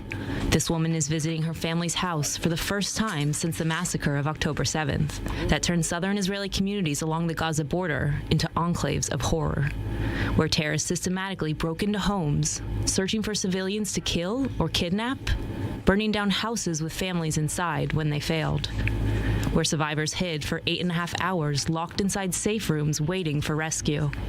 By the time help arrived, all of the terrorists had already made their way back over the border. We are 400 people in this community. 100 people they took or murder. So once of 4, every 4th people is not with us today. The devastation is apparent, as are the relics of the life that once was. Traces of the families, of the children, of the grandparents who once tended their gardens. Everything was so sad, now it's gone, nothing. They burn our souls, they really burn our soul. The kibbutz of Nir Oz was one of the hardest hit by the Hamas incursion into Israeli territory. Located under 2 miles from the border, residents have a clear view into the Gaza Strip. From this house, Hadassah's children fled from those who infiltrated their community. Last message I got from them, 8:30 in the morning. He told me they jumped from the window and hide in the bush behind the house. But with Hamas gunmen inside the kibbutz, there's nowhere to hide. The last message I got from my son was, Mom, be careful, be quiet. I love you. That's what he told me. And my daughter, she said, Mom, Mom, Mom, this is the last message. They've been terrified. She hasn't heard from them since. 3 weeks of agony, she says. In this small community of just 400 people, there isn't a person who lived here who was spared from the violence, who doesn't know someone who was taken or whose family was murdered. The remaining residents of Nir Oz left to wait to hear from their loved ones or to grieve them. Mary McAuliffe, I-24 News. Kibbutz Nir Oz. Well, joining us now in studio is Ohad Tal, member of the Knesset, the Israeli Parliament for the Religious Zionism Party. He's also chairman of the Public Enterprises Committee there. Ohad, let's just start with some good news, which we finally have, and that, of course, is the rescue of Private Or Megadish, the announcement today of her rescue, apparently yesterday, in northern Gaza. Maybe I would say for some many Israelis, the sort of at least first concrete positive sign about the operation underway. Yes, I don't think it's the only good news we're having. I think the fact that Israel woke up realizing who are we facing, acting upon it, I think it's also part of the good news Israel is experiencing these days. Of course, it's very these days are very challenging, but I think we're moving in the right direction. By the way, Israel is not only only dealing with Gaza right now. We're dealing also in the north and also in the front of Judea and Samaria. So I think we are starting to wake up, realizing the threat, and giving good answers to our enemies, giving them a clear message that we will not tolerate anymore the fact that on our borders there's entities who are trying to destroy us. All right, the other side of that, or flip side, is the release of this video today, this hostage video by Hamas. We chose, our network shows, like most Israeli networks, not to show it, but it's being seen out there on social media. It is creating a sort of pressure on this government. There's going to be pressure on the government to, for example, pressure to make some kind of deal with Hamas for the release of hostages. Of course, and I can assume that this is only the first step of Hamas in this psychological terror that they're applying on Israel citizens. This organization was this ISIS Nazi organization tried to destroy Israel, and it will not succeed. They will release more videos, I'm sure of it, but we have to stay strong. We have to realize that as much as we will pressure them, that will help us rescue more hostages and not the opposite. This is what they're trying to do. They're trying to terrorize us, and by that, making us stop pressuring them, but we will not do that. All right, so as I said, this is a good sign, at least, and maybe boosting Israeli confidence a bit into the military and the services, which suffered a blow on October 7th. Then there is the issue of the government, which you're a part of. There is still a feeling among many Israelis that it's been slow to react to this. I'll specifically mention the economic front because you're part of that. Your party leader, Bezalel Smotrich, is the finance minister. We saw Kibbutz, this report as you're coming on the Kibbutz Nir Oz, voices in that community, that Gaza border community, saying they're not seeing the relief coming fast enough, the commitments, and we're hearing this elsewhere. Well, first of all, I accept this criticism. I think we should always improve, do more than what we did. But just to put all the facts on the table, never before Israel, during a war, put on the table such a program to support the economy, to support all the needs of the economy. Never before during a war. It was always after, and now we did it. So maybe it's not the best program. We're always improving it. We're hearing the voices. We're hearing the different opinions about it. We can change that. We are changing that every single day.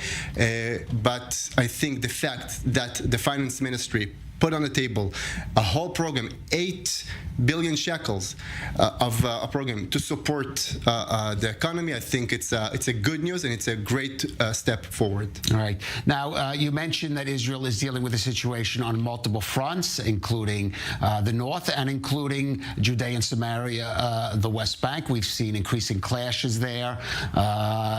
Even today, there were clashes in which I believe 3 Palestinians were killed. There have also been increasing clashes between the Israeli residents, some call it the settlers, in the communities in Judea and Samaria. There's been pressure, public pressure from the United States on the government. There was one member of the Israeli resident in the West Bank and Judea and Samaria was put under administrative detention. I'm raising this because your party in particular has been supportive, and I would say in some degree is representative of that community to a large degree in the government. So I want you to relate to that. Again, I'm not making generalities here. I think the concern just on the security level is that that front should be kept as calm as possible. Action should be taken that could agitate that front and make it another even more active front while Israel is dealing with Gaza and the north.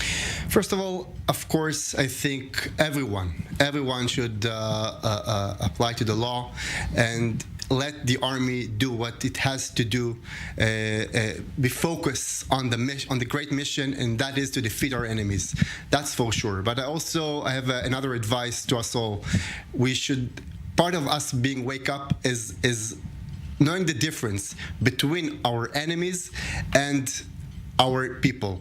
And of course, everything which is not according to the law should be dealt with, but of course, we should be focused on facing our true enemy, and this is not the settlers in Judea and Samaria. Right. One last point.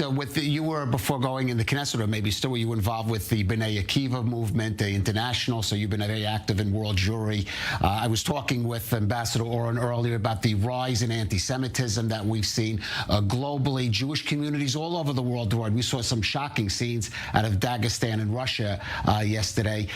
So as someone who's dealt outwardly from Israel with those communities, what should Israel be doing now for some Jewish communities themselves that feel in their own way certainly very much under attack? Yes, it's not just in Russia. We saw that also in London. We saw that in Paris. Of course, we're seeing that every single day in America, especially in the campuses, but not only in the campuses. And we know that there's one place which is the most secure place for Jews. And well, some have been calling that a little in question now. Understand. But even in today's situation, and of course, there's a lot of tension in Israel. But still, and I think people are feeling that, and they're coming to us and saying that Israel is the best place for Jews in the world. And of course, we need to stand with our brothers and sisters in diaspora communities to support them in any way we can in these hard days that they're facing. All right, Ohad Dal, member of the Religious Zionism Party in the Knesset. Thank you. Thank you very much. Hold on, no, I'm sorry. So we're going to continue in studio. Michael, I'm sorry. No problem. No problem. I do want to go back to raise some of the points that you raised and the political points about this government. This government is under pressure. The government that Ohad is certainly part of. There were some questions raised about its composition. Now, I'm just talking about in terms of a government that would be a wartime government, whether it has the confidence of the people during the war. As I said, there's been a boost. Today's events do boost the IDF, and certainly in its performance there, but questions raised about the performance of the civilian government. Indeed. I think there's a consensus among Israelis generally that the Israeli society performed magnificently, but the state was for many, many days a no-show. And I experienced that because I was involved in an NGO that was visiting the families of the hostages, and even a week and a half afterward, no one had visited from the state. these hostage families. It took a long time to get it moving. And the army, too, didn't react. I heard stories of people who were, trapped in these various communities and military bases along the Gaza border, and the army didn't show up for 6, 7, 8, even 12 hours. And, they're not that far away. I mean, we're right here, we're about a 45-minute drive away. So what took them so long? So that's a very important issue. A good trivia question you can ask people is, everyone knows who the commander-in-chief of the U.S. Armed Forces is the president. But not many people know who the commander-in-chief of the IDF is. So hint, it's not the chief of staff, it's not the defense minister, it's not even the prime minister. The commander-in-chief of the Israeli army is the cabinet, and particularly the security cabinet. So we operate much more than the United States does on a consensual basis. You have to have a sense of a consensus, and that cabinet has to have legitimacy. Now, if this war goes on very long, and it could go on for many months, and that's the prognosis right now, the question is, does this government have the legitimacy, the power of the people? Already, I'm seeing signs hanging off of bridges saying, basically renewing the protests against well, let me go to a member of the government. Ohad, your response. No doubt Israel is facing a very challenging days, also for the government. It's true that many NGOs came to aid if it's the families or many issues before the government. We have to admit the fact Israel was not prepared for such an occasion, and it's very hard for the state to move as fast as NGOs. It's always like that. It's not something new. But I think in the last week, even more than just a week, I think also the army and the state are moving forward, giving good programs and supporting all the needs of the society. Well, that's certainly what the Israeli public at this trying time wants to see. Again, Ohad Tal of the Religious Zionism Party. Thank you for joining us on I-24 News. Well, we mentioned earlier the Kitot Kanot, the rapid response forces that some of those communities have, certainly in the Kibbutzim on the Gaza border. Now, Kibbutz Re'im sits near the Gaza border and was right beside the Supernova Music Festival when thousands of terrorists burst into southern Israel on that tragic morning of October 7th.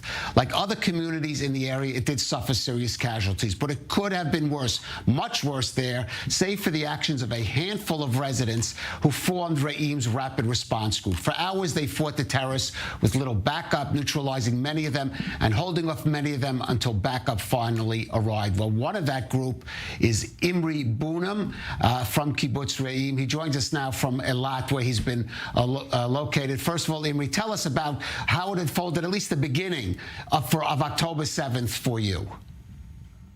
Oh, good evening. In the beginning of the day of October 7th, about 6:30 in the morning, we heard a lot of rockets, a lot of missiles. Well, it's something common, but this time it was much harder. A lot of them very strong. And we understood that this is a big attack. And after about 20 minutes, we started to hear some shooting from arms much closer to us. And in that point, we understood that we have to go outside and to fight our house, our home. We find out around 7 o'clock when we went out that we are only 6 people with arms, with weapons, and we need to defend all our kibbutz.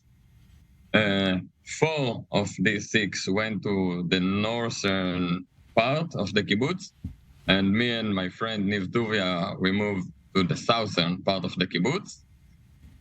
And we had 2 minutes before to understand the whole situation. We saw that the terrorists having fight with the base in Re'im, and we understood that no army will come to save us. We saw them go by many of them and pickup trucks full of RPG, with a lot of shotguns, and grenades. They were well armed. They came to stay in Reim. They wanted to conquer all the Eshkol regional council. And we understood that it's only us, 6 people against something like 100, that they came to our kibbutz. I had a couple with me. His name is Niv Tuvia. He was the commander. And the main idea of our way of fighting was to surprise them, like to shoot 1 or 2 bullets each time, and then to run to somewhere else. We understood where we don't want them to come, because we knew in which houses there are people, and we cannot suffer that if the terrorists will come to these houses. So we make the terrorists to go to houses that we knew that they are empty, and we delay them. Most of the time, we just shot them from different angles and make them to be a surprise.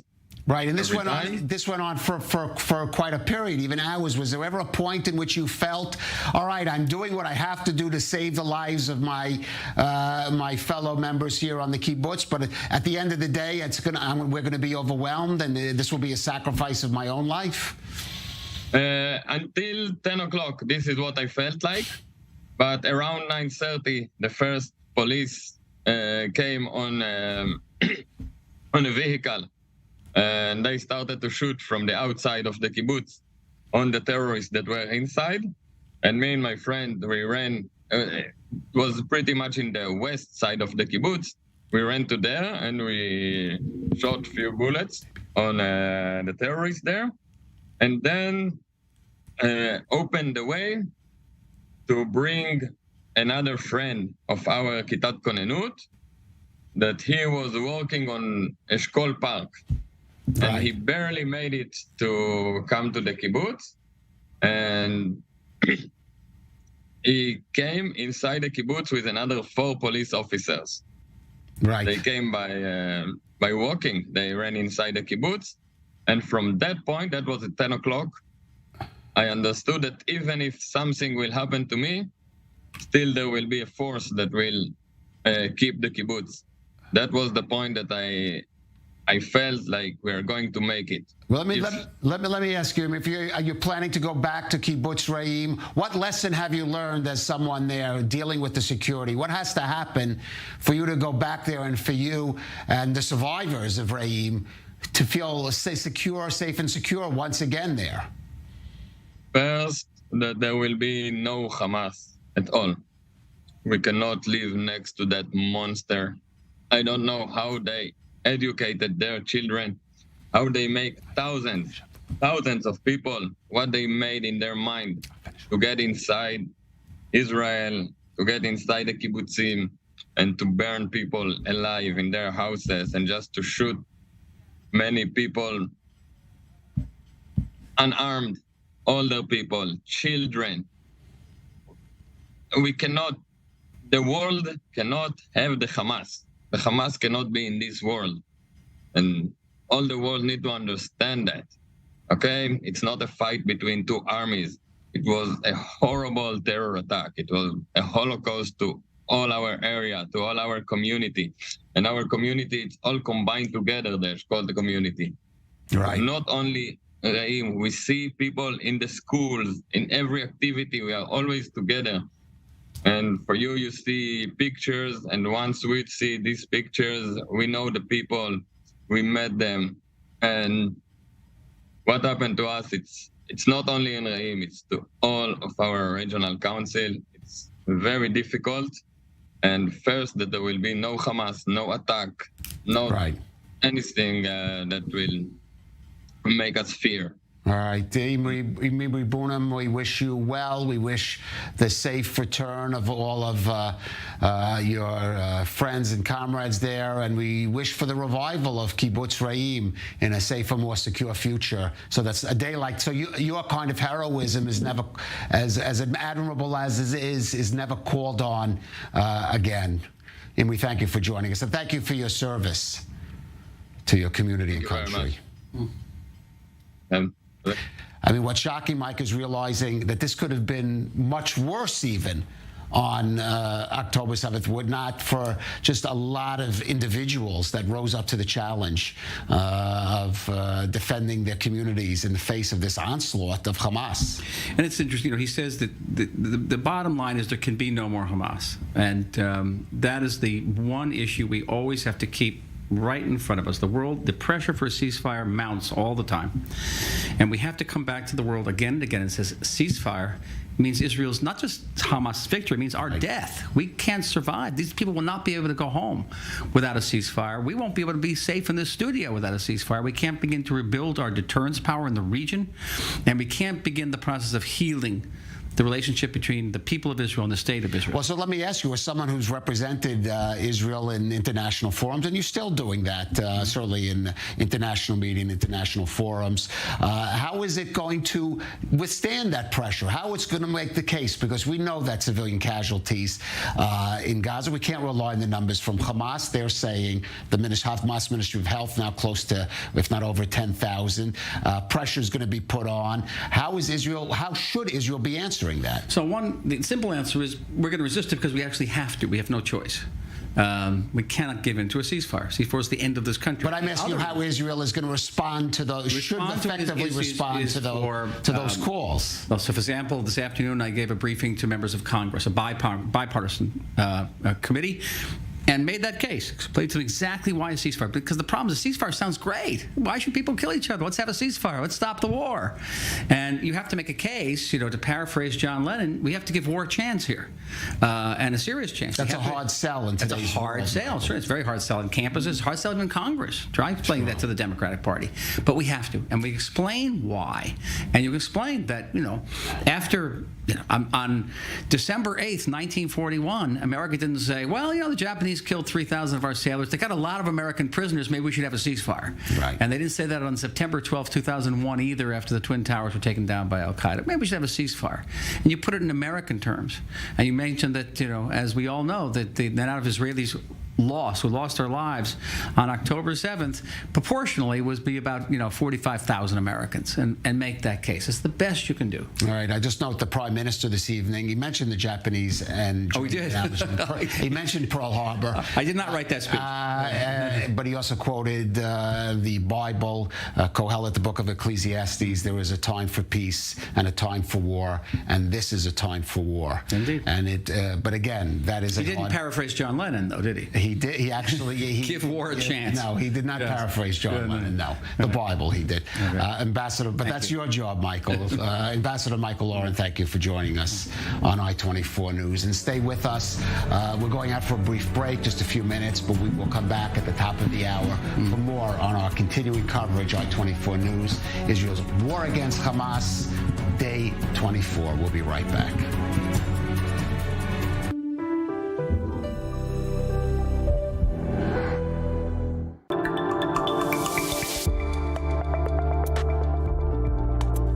In the heart of Jerusalem, researchers are hunting for the answers to aging and brain decay.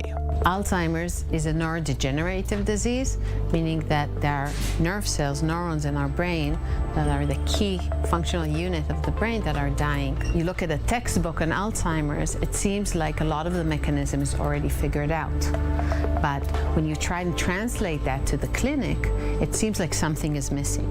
But at the Edmund and Lily Safra Center for Brain Sciences, Professor Naomi Habib is finding out exactly what is missing. Our goal is to find these early triggers of the disease so we can find effective therapeutics against them. The cells that we see in this map, they come from hundreds of different individuals. Using this diversity, we can now try and put all of these donors along some disease timeline, or to try and learn some disease timeline. And we are finding that we have different of these trajectories leading to different disease outcomes. And that is uncovering the answers to many long-standing questions. What our maps show is that there are different paths the cells in the brain can take. One of these paths where all the cells together are changing their functions leads to Alzheimer's. And the other path leads to the slower decline that we associate with more healthy form of aging. And from the answers in Habib's lab, a path to a cure. So we're measuring the brains of specifically these individuals, comparing them to people who have Alzheimer's, and trying to find what are the natural mechanisms of resilience. And from there, a possible treatment for millions.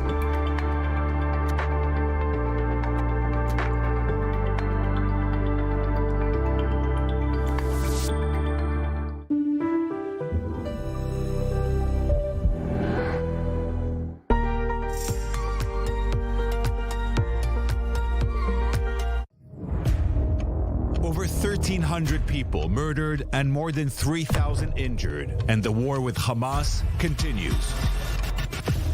We bring you first-hand testimonies from the front lines, from those who survived, and all the records of the atrocities by Hamas.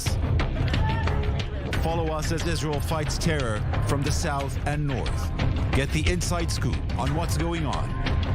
Only on I-24 News.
Welcome to or back to this special broadcast on I-24 News. I'm Khaled Ben David. It's day 24 of Israel's war against Hamas, a day that was focused on the hostages and a day that saw some very good news. Israeli soldier Private Ori Megadish earned her freedom after she was rescued from Hamas captivity yesterday by the IDF and Shin Bet security service. Megadish is said to be in good condition, and she was shown reunited with her family at her home in Kiryat Gat. Here's what her aunt had to say on her return home. שמחה גדולה, אנחנו נרגשים. תודה רבה לבורא העולם, תודה לכולם, לכל עם ישראל, תודה לחיילים שלנו, בזכותכם, תודה רבה שהיא בריאה ושלמה. זה רק תפילות שבורא העולם שהחזיר לנו אותה. עדיין אנחנו מחכים לה, כל השכנים פה כולם, מחכים לאורי, בת מרגלית, ויוסקי מגידיש, משפחת מגידיש. אנחנו מאוד מתרגשים לראות אותה. מחכים לה, מחכים לאורי שלנו. תודה לחיילים שלנו, אין על עם ישראל, אין, עם ישראל חי, אין עליכם, אנחנו אוהבים אתכם, אין, תראו את כולם באים, כל קירת גת פה, כולם, שמחים בשביל אורי. אין עלייך אורי, חזקה שלנו. אין עלייך, את גיבורה. את גיבורה שלנו, אורי. אנחנו אוהבים אותך וכל החיילים. עם ישראל חי! עם ישראל חי! עם ישראל! עם ישראל! עם ישראל חי! עם ישראל! עם ישראל! עם ישראל חי! All right, we'll certainly have more on this in a bit. But we're going to jump now to the northern border, Israel's border with Lebanon, and our correspondent Robert Swift, because, Robert, there still are these exchanges of fire between forces in South Lebanon, area, of course, controlled by Hezbollah, and, of course, Israel retaliating from its side as well. That's right. It's been quiet here for the last 3-4 hours, but there's an understanding that this could change at any moment. With the hours immediately before that, anything but quiet. There was a series of security incidents that took place. Firstly, there was mortars fired onto communities around the Israeli town of Shlomi, with the Israeli military responding to these attacks with artillery fire and with mortars of their own. This attack here was repeated a couple of hours later, with additional mortar fire into the same area, and again the Israeli military responding. Now that took place on the far western end of the Israel's northern border, close to the coastline. But further east, about the center of Israel's northern border, there was an additional attack with as many as 5 anti-tank missiles being fired across the border without causing any casualties. Again, in this incident, the Israeli military responded with artillery fire. All right, Robert Swift there by the northern border. Thank you for that. And I'm joined now in studio by Reserves IDF Major General Eitan Dango, former military secretary to 3 defense ministers, former coordinator of government activities in the Palestinian territories, and our Middle East correspondent, Ariel Ostron. Ariel, first I want to ask you, any response from Hamas yet, or any of the terror groups, about the rescue of Private Uri Megiddish? Indeed. So Hamas spokesperson Hazem Qassem choosing the ideal platform for Hamas speakers, which is an interview to Al Jazeera.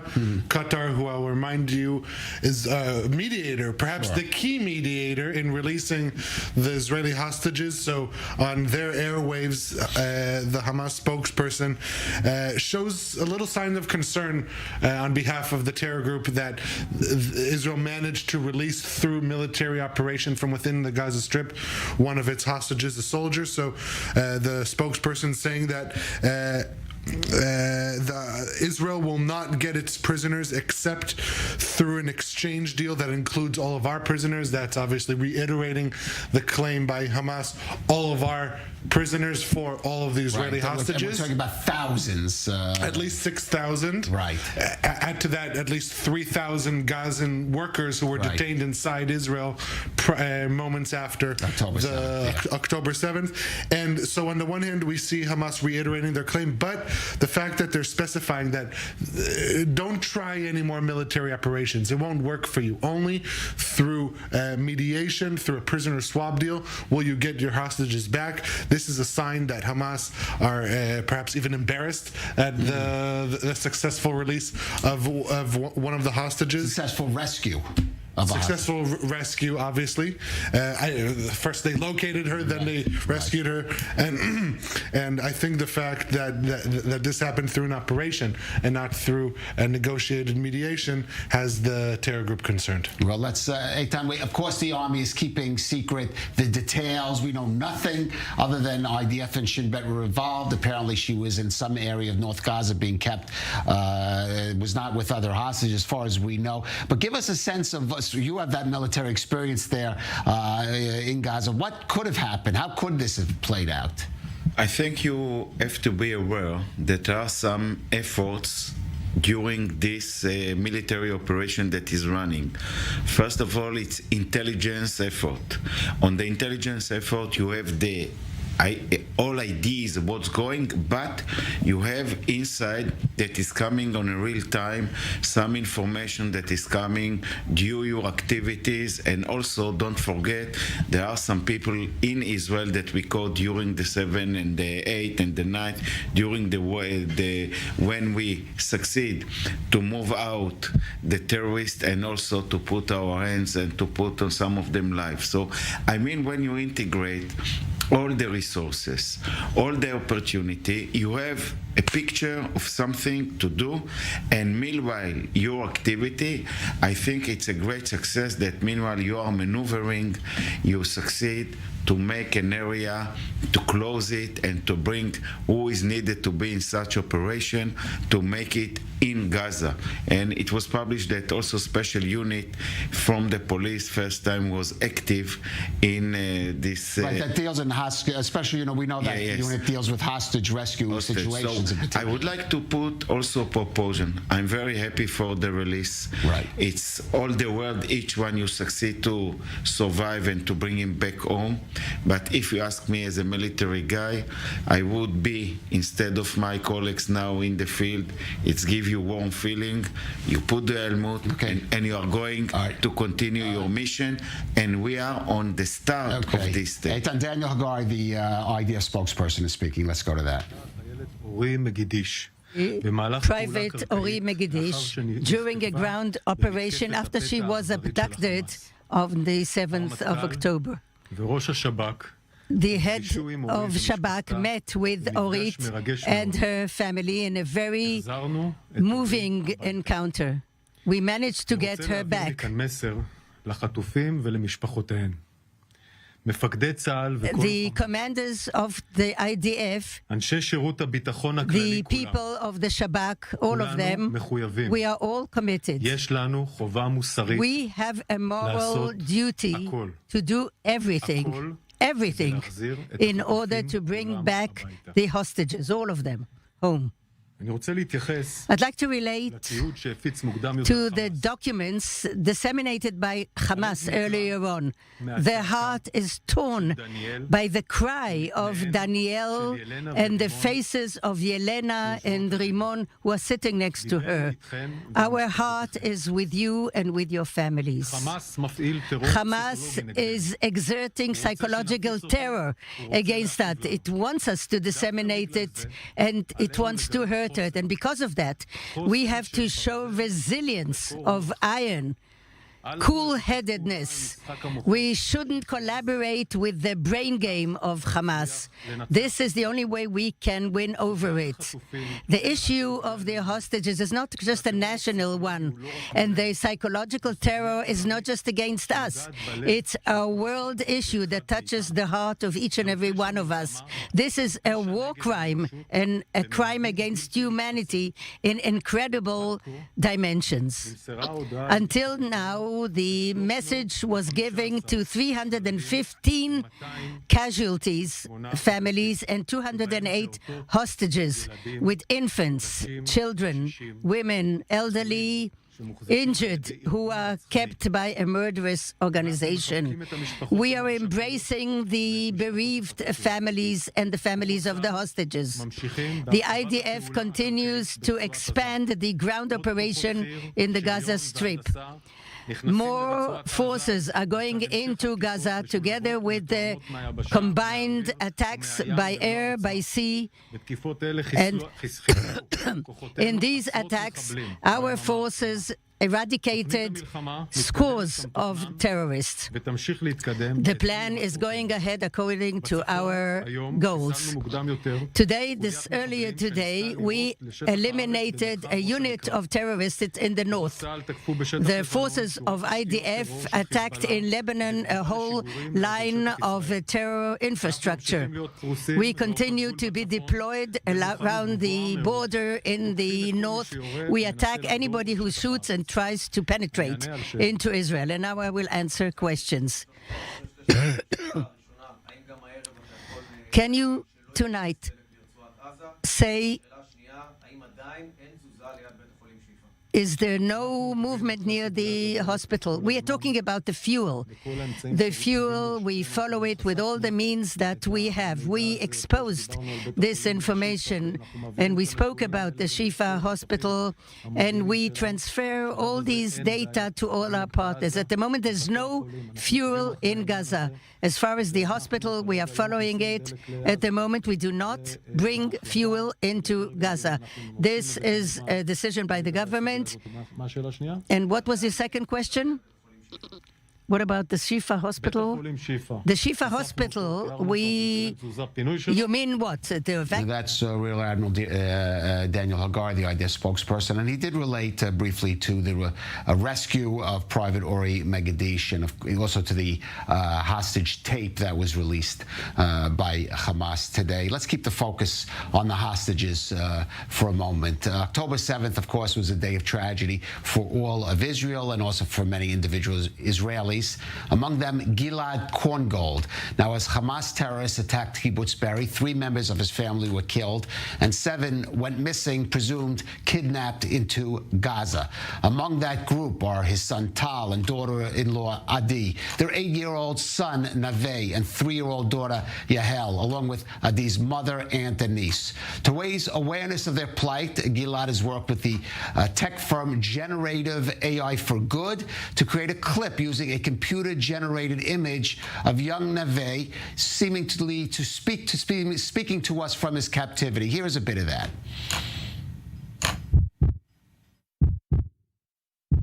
I miss my friends. I miss playing soccer, Mom. I even want to go back to school already. Do my friends even think about me? I keep telling myself it's just a story. Well, joining us in studio now is Gilad Korngold. Gilad, thank you for joining us. First of all, let me ask you about October 7th, how at least that day unfolded in the beginning for you and for your family. Okay, it was 6:10 in the morning. It was Saturday and holiday in Israel. We start to hear siren. Right, you live in a community somewhat north of Kibbutz Gvulot. Yes, I live in Kibbutz Gvulot. It's around 12 kilometers from the border. Right. But we can hear everything. We have siren go to, in our kibbutz siren, red color. And we have regular protocol. We run to the shelter, close the door, and we stay until we get permission to get out. It's not unusual in our area. It's every 2-3 months it start again, and then after a few days they stop, and we continue regular time. But immediately we realize that something it's unusual, because the first hour they shoot more than 1,000 missiles all over Israel. Okay. My family was living in the north of the country. They came to Be'eri, to Adi's mother and father house, and they sleep there overnight. And this morning, Saturday, they're supposed to come to my kibbutz. We plan to go to the swimming pool. We plan Adi's as a birthday. We have my wife bake a cake, and we start to hear that there is terrorists. Okay, it's also, I live there around 28 years. It's not something unusual. 2-3 terrorists that go inside kibbutz. It's not unusual. And each kibbutz has, depends of the big of population. They have a group of men with arms, well training, that their job is to jump immediately there's something happened, and go to watch the fence in the kibbutz until the army came. Let nobody go inside. And we start to read the WhatsApp. Listen, where's the army? They kill us. They burn the houses all over the area. There was 22 kibbutzim on the border. Be'eri, it's one of them. It's 1.5 kilometers from the border. Okay, and but what was the message from your family in particular that you start to realize they're in deadly danger, and when did you get your last message from them? Okay, my son told me that he didn't have his phone. We chat with her mother at his mother phone. He told me, hey Dad, everything is okay. He didn't realize there is a lot of terrorists, and a group of my friends want to come volunteer to rescue from them, and I asked him to send me a Google map and say, Father, don't need the army is here, don't involve anybody on this. Of course, it's not what's happened. And the last message is from 10:30 in the morning, and everything shut down. No more messages. 2 days. We thought that they're staying in the shelter in the security room, and without any knowledge. And then I asked for one of the forces if he can go to the house and see what's happened. He sent me a video that the house is burn everything, and he told me that to check inside there's not dead bodies.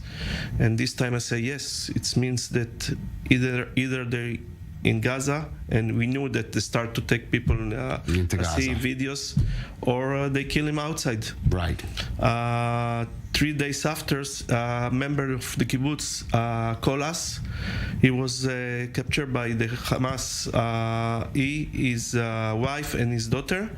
And they put him in a car. They stole the car from the Kibbutz and start to drive to the Kibbutz fence. And then they stop and said, "There is a soldier. There's a soldier." 3 hours later, you mean? No, 3 days. 3 days after we didn't have any notice. Yes. October 10th. Yes, and then they come back and he saw my son. He knew my son.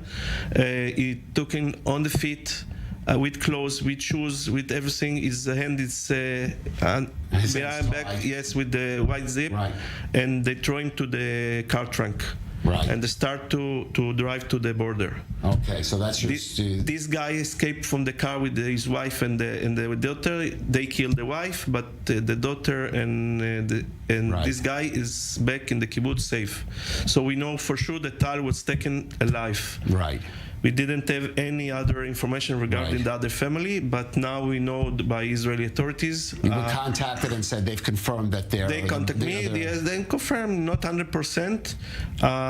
My son is also Austrian citizen. Austrian citizen. Yes, and my daughter, my grandson, and my daughter-in-law, they are German citizens. German citizens. Yes. So let me ask you your activities since then. We saw that clip that you made. Tell us a little about that and your other activities to create better awareness, international awareness of their plight. Yes, we work all the day, during the day, with a lot of interviews, special to German and Austrian audience. But yesterday we have Indian television, CNN, everything that I can show the picture. Show the poster. You can hold that up. Yes, in front of the camera. Yeah. She's Yael. She's 3 years old. Nave is 8 years. Adi is 38, and Tal is 38. There are. I can imagine what's happened there now with them, and we do everything that we can. And I know that also the Austrian embassy and the German embassy here in Israel help us a lot, and they work now. The Israeli authorities with also Gal Hirsch team and the army with contact daily with me. And we hope that they are safe there. We don't have any knowledge about the condition, either live or dead. But we strong family, and we the hope. And the problem is the nights. I understand. It's the sadness come. I want to tell you something. Today I visit Berry. In the first time, it was very difficult. I'm sure. And it's terrible. Let me ask you, I want you to use this platform, whatever message you may have, either for the authorities here in Israel, and this has been a very dramatic day, in some ways both good and bad on the hostage front, but also we're an international channel, as you know, and this is what message you may have for the international community who are also watching our channel, and some of the countries that you mentioned also, by the way. Yes, and first they must to release today, not tomorrow, not after tomorrow, the children and the women. And it's impossible to believe that children, innocent children, babies, they are there, also the women, and make everything to release first the children and the women. Second, I have worrying. I live in my neighborhood a lot of years. What's happened here, it's not only in my neighborhood. Hamas is worse than Daesh, the ISIS, okay? They are like cancer. They all over the world, okay? In different names, Hezbollah, Iran, in Syria and Iraq, and they are all over. And all the demonstrations that in Europe and United States must be wake-up alarm to all the population there, because what they say, it's first Jerusalem, then Berlin, then London, then everywhere. Okay, Seattle is closed for these photos. Okay, they throw all the photos from their hostages and don't allow anybody. We've seen. How do you feel when you see those pictures? This also, I would like to say, because we have audiences in America. When you see these on social media, people going around ripping down hostage posters like this in New York City, where I'm from. You said yes, Seattle and universities. Universities, it's not from today. Universities, we have another problem with them. But if they think that it's only in our area, they will find soon that it can be everywhere. So you mean that what you're going through, what this country is going through, could be happening to those people in those communities where people are ripping down posters? They are not happy anywhere. And I spoke with the Austrian chancellor. He invited me. I was going to ask you, have you had communication? Yes. No, he came here, I think 5 days ago, and invited me to his office in the embassy. Okay, and we have 35 minutes, and I mentioned this, that they don't even, let's get the example in Germany. Germany gave him everything, and they don't happy there. Okay, France gave him everything. There's ex-territories there. It's not only here. It can happen everywhere. You mean aid going into Gaza? You're talking when you say radical Muslim. Radical Muslim. I don't talk about Muslim. Muslim don't allow to do what they did. They killed the parents and burned 45 children and babies in Faraza. It was 100 journalists from all over the world, witnesses. They go first to the room. And then they saw the children and babies born, and they cut their heads. Worse than Daesh. This is evil, more than Daesh and ISIS. So beware. This is my message. Okay, I now want my family back. I want everybody back, and I will do everything to let it be. Sure. Gilad Korngold, first of all, we mourn with you those family members that you did lose that day, and most of all, we wish a safe return of all of your family, your son, daughter-in-law, those young children, that they may become safe and healthy and happy return. Yes. And they should be home. We had one maybe little sign of light this morning of one young Israeli woman, and maybe that will hopefully be the first of many that will be making their way home. We'll pray. Gilad Korngold, thank you for joining us on I-24 News. Eitan Dangot, Ariel Osran, stay with us. And you said, I'll ask our viewers to stay with us. We're going out for 3 minutes. We'll be back shortly on the special broadcast.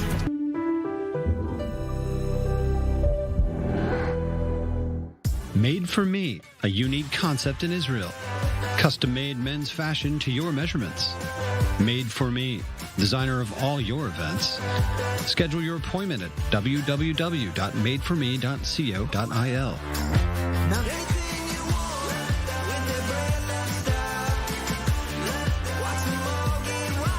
Made for Me, official dresser of I-24 News.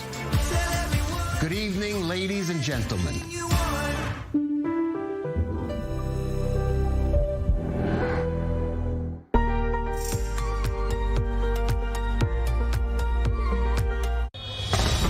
Israel is officially in a state of war. This is a very active scene, and we need to get in the car as we're talking. More than 100 soldiers and civilians have been kidnapped. Help us, we don't know what to do. We just don't know anything. Entire families, including babies and children and elderly, were butchered in their beds. Awaken the giant, and we are ready and we are strong. Everyone is showing up. This is the unity.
Welcome back to this special broadcast on I-24 News, Israel's war against Hamas. I just want to update you just in the last couple of minutes. First, there was some sirens down south near the Gaza border in the community of Netiv HaSarah. We also had air raid sirens in a number of communities in the Tel Aviv area, not in Tel Aviv itself, but right in the neighboring towns of Rishon LeZion, Cholon, Ramat Gan. And in fact, here in our studio, we did hear the booms, quite loud booms of presumably rocket interceptions by the Iron Dome system. We'll follow this and update you if we have any reports of any rockets hitting in any communities, landing over the past few minutes. Still with us, we have Eitan Dangot, of course, Reserves Major General, and our Ariel Oseran. Gentlemen, a moving story of the hostages here. It's something that breaks your heart. I have to say, I've said this a couple of times through this evening, we did not show, with the I-24 News, along with most of the Israeli media, has chosen not to show that hostage video that was released of the three hostages, female hostages, by Hamas today, both because the families requested that that be the case, and we don't know the circumstance. But, Eitan, there we see the psychological games, tactics being used by Hamas against Israel, against the public and the government. And you have some signs what Hamas is doing tonight.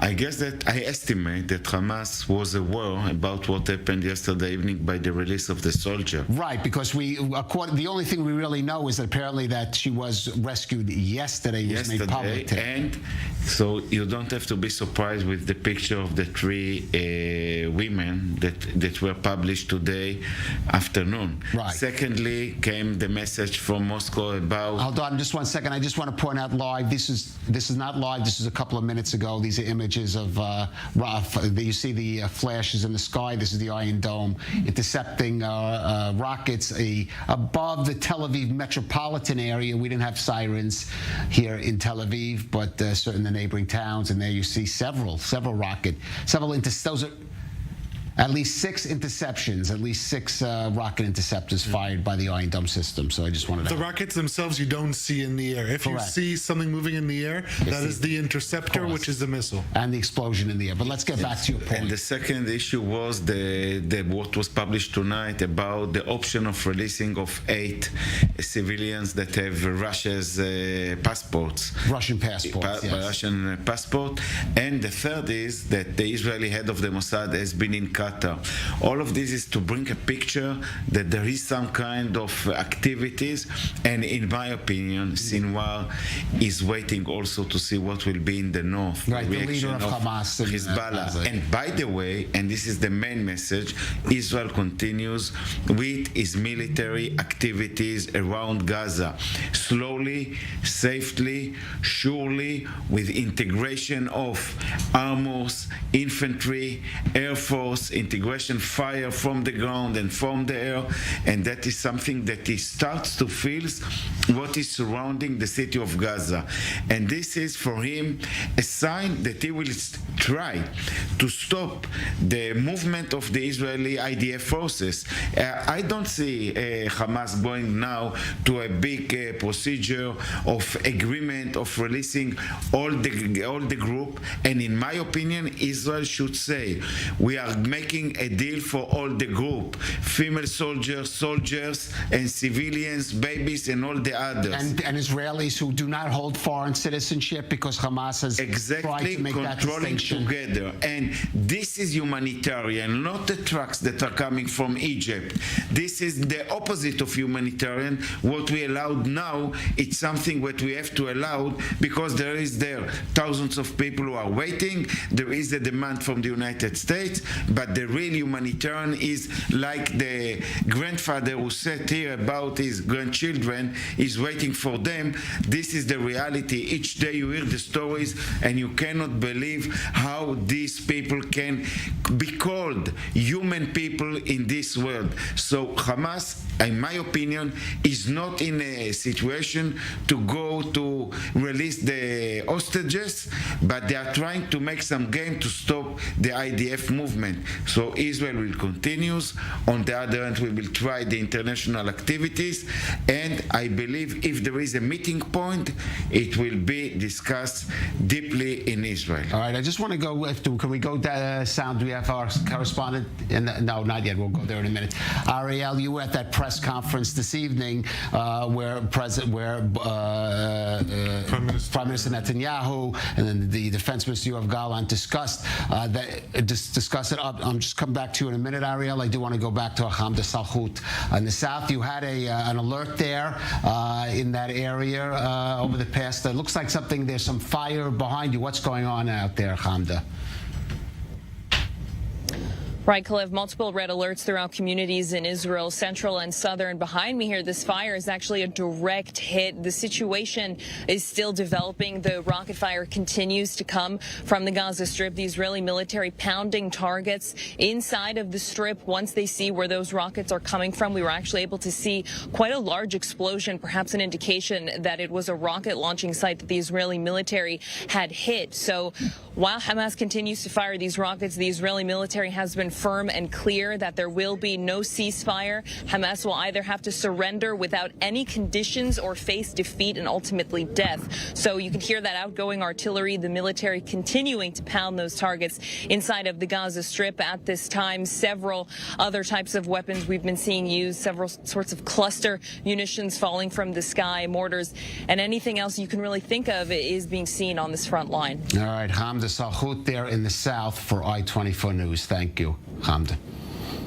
Ariel, so you were at that press conference where the Prime Minister, Defense Minister, both talked about the hostage situation and the widening ground operation in Gaza as really sort of one issue.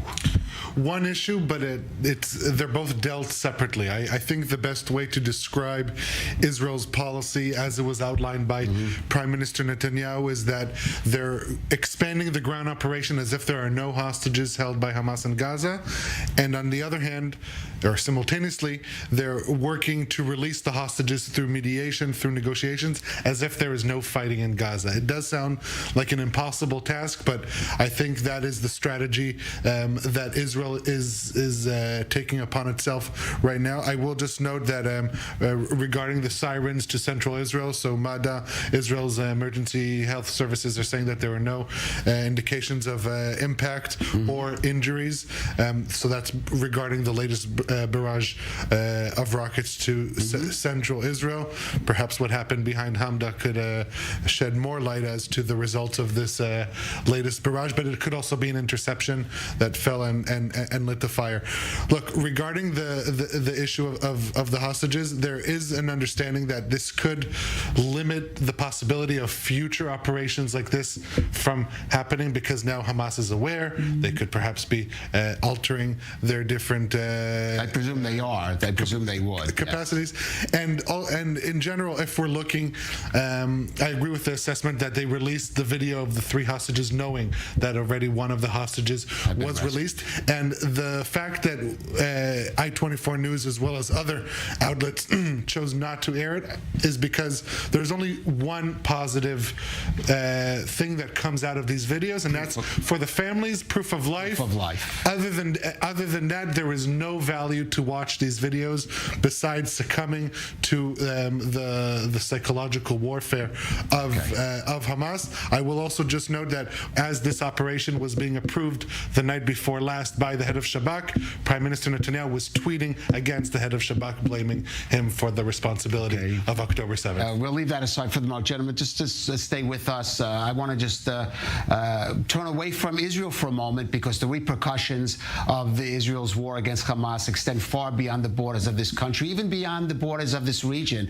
For example, Russia, in the wake of yesterday's near pogrom, and I use that word deliberately, in Makhachkala, capital of the Russian province of Dagestan, where a mob of residents in that largely Muslim city and region stormed the local airport as a flight was landing from Tel Aviv, with rioters yelling, "Kill the Jews," and Allah Akbar as they crashed through the terminal. You see it there. Actually went out onto the tarmac and surrounded the plane, trying to get in it until police arrived to scatter the group. This was just actually the latest and certainly most severe anti-Semitic in Dagestan since October 7th. Now, the Israeli government released a statement saying it, quote, expects the Russian legal authorities to safeguard the well-being of all Israeli citizens and Jews wherever they are, and to take strong action against the rioters and against the wild incitement being directed against Jews and Israelis. But the Kremlin spokesman Dmitry Peskov today tried to deflect blame for this incident outside of Russia. It is well known and obvious that yesterday's events around the Makhachkala airport are largely the result of external interference. In particular, information influence from outside. It is clear that amid television footage showing the horror of what is happening in the Gaza Strip, the death of children, the older people, doctors, and others, it is very easy for ill-wishers to abuse the situation and to provoke it. And joining us for more, Ksenia Tsvetlova, a senior non-resident fellow at the Atlantic Council, an expert in Russian affairs, joining us from Modin. And Ksenia, we are just also hearing that Vladimir Putin himself spoke about it, taking a similar line, saying, no, this is all agitation from Ukraine and the West, which is what was behind in Dagestan. What really is going on in Dagestan? Well, I have to tell you that the Russians are building this line of defense since late hours of last night, through the web of Telegram channels, through informal and formal speakers, They try to divest, this pressure. They obviously are embarrassed by what happened. But this is what happens when you, with one hand, you embrace a terrorist organization, and you have somebody who is a part of the Russian regime, Ramzan Kadyrov, the head of the Chechen Republic, who openly called to revenge the Israelis. And he equated between what is happening in Israel. He said they called it the Israeli or Jewish Nazism, that it's even worse than the German one. So in this atmosphere, when you have incitement that is spread through the federal channels, through the leaders of Muslim republics such as Kadyrov, when Putin himself is making this equation between what is happening in Gaza and the siege on Leningrad that lasted for 879 days and brought to 1.5 million dead Soviet citizens who were just starving and starved to death, then this is something that you should definitely expect. During the last few days, there were a number of anti-Semitic occasions and incidents, also in Dagestan, but also in neighboring Muslim republics. It's not only Dagestan. A Jewish center was put on fire in the city of Nalchik, Kabardino-Balkaria. And there were videos of young men looking for Jews in one of the hotels in yet another Muslim republic next to Dagestan, So there is an atmosphere of anti-Semitism. There is an atmosphere that the blood of Jews is basically, the authorities let this to happen. Right. Because this is the most scary thing of everything. Right, because of course when there are demonstrations against the Ukraine war, the authorities move quickly to suppress it.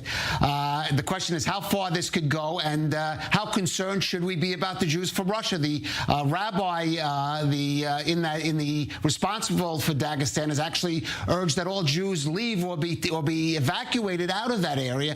How concerned that Israel should be? It could be looking to evacuate, or I would even use the word rescue, some of the Jews in some of these areas you're talking about. First of all, Israel already warned its own citizens from traveling to these zones. Indeed, it should issue this kind of warning yesterday, before this plane landed in Makhachkala. Today, it's issued the warning, and it's clear that, people who originate from these areas will not be going there anytime soon. I think that there is a reason to worry because the genie was already let out of the bottle. This is the problem. You can never play with fire and just hope that it will not consume the whole of you.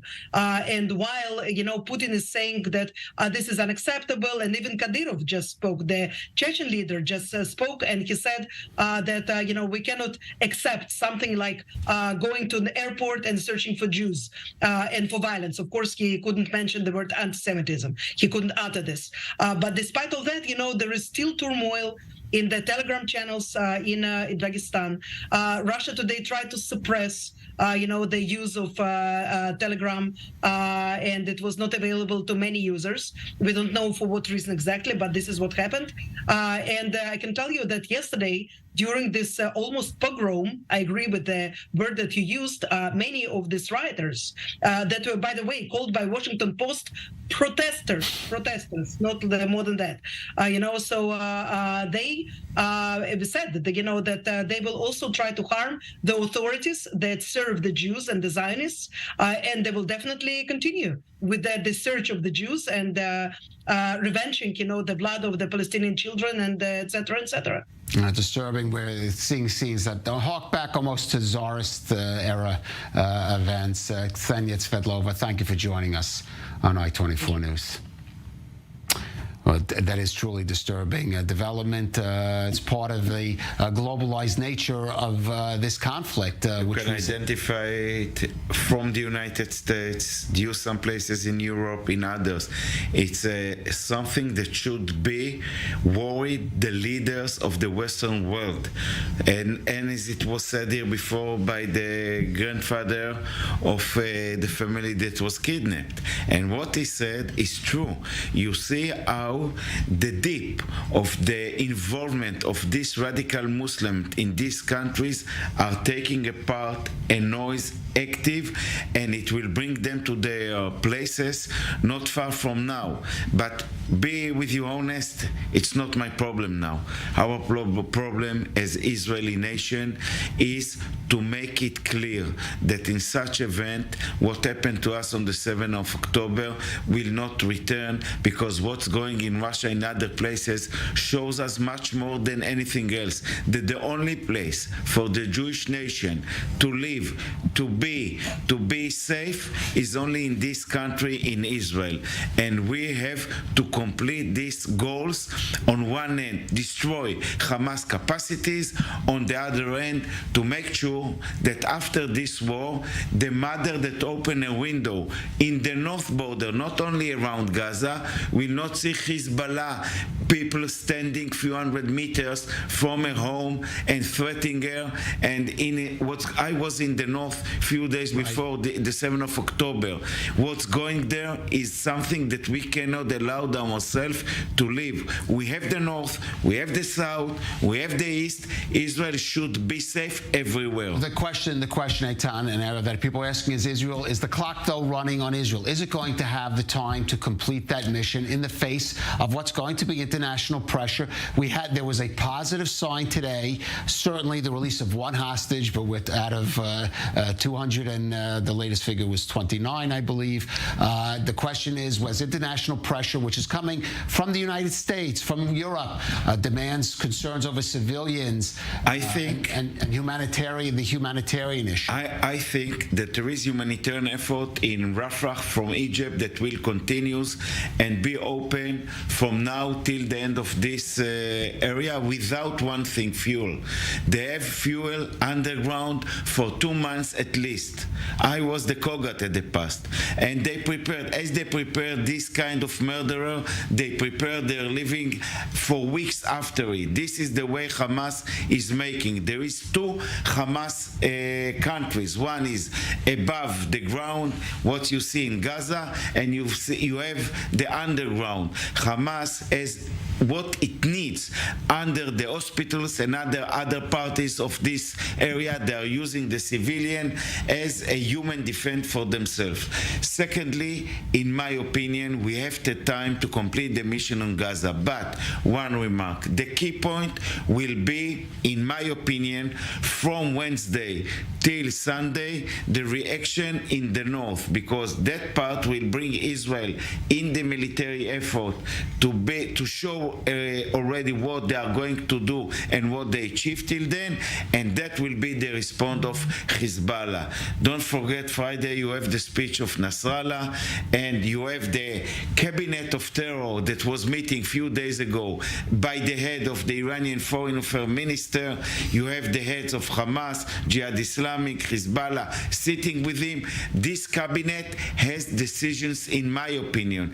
The question, if you ask me what Israel should be prepared, it should be prepared to escalation in this war from the north, because Hezbollah will not go completely to a war, but it will increase its activities against Israel, and that can be a game changer to the way how Israel is active now. All right. But very briefly, Ariel. No, I think we need to look in terms of international support or pressure, differentiate, because there is such a differentiation to make one now between the population, mainly liberal pro-Palestinian populations, and the governments. We see in the United States perhaps the most vocal populations, communities in schools, in universities, but also the most vocal support and active support for Israel is the U.S. government.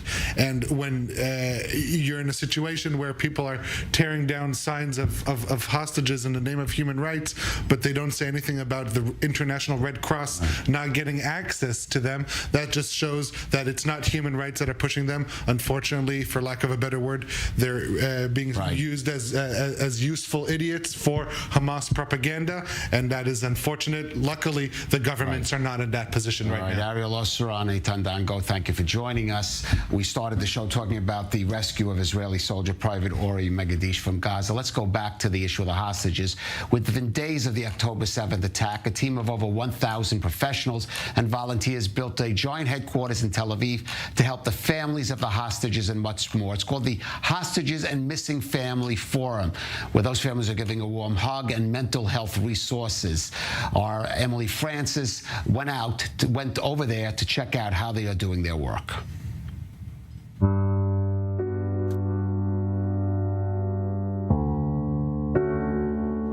With every minute of every day, the battle to bring home the 239 hostages intensifies. Yeah, I feel it every day. When I wake up in the morning, I can sometimes wake up okay and feel filled with energy, and sometimes I'm like, I'm not getting out of the house forever. I can't get out of bed sometimes, and I have a dog, and I can't even walk with her because I keep remembering how Romy used to come sleepovers, and she was supposed to guard my dog when I was supposed to be at Australia right now. Yarden Gonen, the older sister of 23-year-old Romy Gonen, refuses to give up hope. And like so many other families of the kidnapped, they have a place to call home. Okay, so try to imagine that you see only black in your eyes. You feel like you're gonna collapse every minute. You don't know what to do or who to speak with, who to go to. And there are a bunch of people that say, it's okay, I'm holding you. We have the facilities, we have the strength, we have the connections, and we will make it through together. You have a family here that is taking care of you, whether you're here or not, and we will bring them home. The Hostages and Missing Family Forum has been a lifeline, a giant center that sprung into action immediately after the tragedy of October 7th. We had to hit the ground running because it was an emergency. Nobody planned for it. We didn't have months to prepare for it. The strategy was to put maximum pressure on whoever can make sure that we bring them home as soon as possible. Because you must realize this is now the only ongoing civil emergency in Israel. Every day that passes poses a danger to the people out there. A team of over 1,500 volunteers from many different industries are working around the clock. And the Tel Aviv space is growing so fast that they relocated today to a larger facility. Neva Ben-Sion is one of about 25 mental health professionals volunteering full-time to help the families cope. Well, helping other people is my business, so that's what I do. And when everything started, I knew that I had to do something. You need to understand that the people that you meet here are the most strong people. They're put together, they're fighting, they're in fight mode. And for that, they need to be strong and resilient. And this is what they do. And we are here to support that because it's a roller coaster. The Hostages and Missing Family Forum also has the top brains in the medical, diplomatic, legal, and forensic industries on the case. The most experienced negotiators in these kind of situations, be it the previous head of Mossad, the previous head of Shin Bet. What we're trying to do is to make sure that every ambassador in Israel hears the family's stories and make sure that their government is doing their utmost. We're sending delegations all over the world. And the media, communications, and social media volunteers also have a huge task when it comes to battling the international wave of anti-Semitism and anti-Israel rhetoric. And it's immediate, and it's the most costly part of it. We're running campaigns all over the world. Social media, we have billboards, we have those trucks in every country in the world. And for Yarden Gonen and other families like her, they will never lose hope. Explain why this right here shows what Am Yisrael is. Yeah. Right here. Could you put this in the words? Wow, exactly. It's like we always say in Hebrew, כשהגלים מתחזקים, החזקים מתגלים. It means that when the waves get stronger, you can see the strong people through them. And this is exactly what's happening here. They're doing everything. They just rise up from the ashes and do everything for us. And it's Am Yisrael at its best. Emily Francis, I-24 News.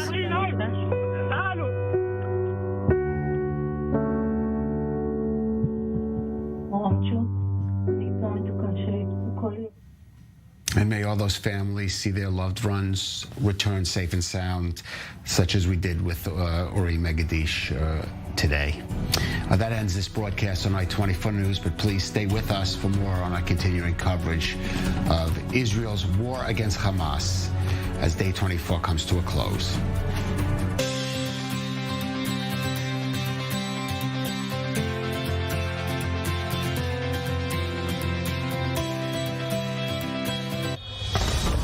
Israel is officially in a state of war. This is a very active scene, and we need to get in the car as we're talking. More than 100 soldiers and civilians have been kidnapped. Help us, we don't know what to do. We just don't know anything. Entire families, including babies and children and elderly, were butchered in their beds. Awaken the giant, and we are ready and we are strong. Everyone is showing up. This is the unity.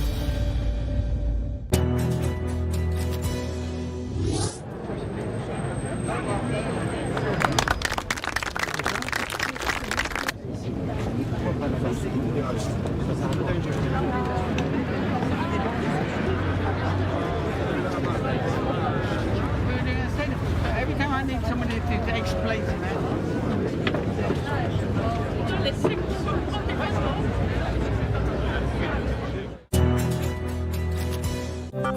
Esta semana en News 24, Israel bajo ataque. News 24 en español trae el análisis y la información de los acontecimientos de la guerra Espadas de Hierro. Entrevistas exclusivas, reportes desde la zona de guerra, la reacción de los países hispanoparlantes. News 24, el único medio en español que te mantiene informado y conectado con la comunidad latina en Israel. News 24, únicamente en I-24 News.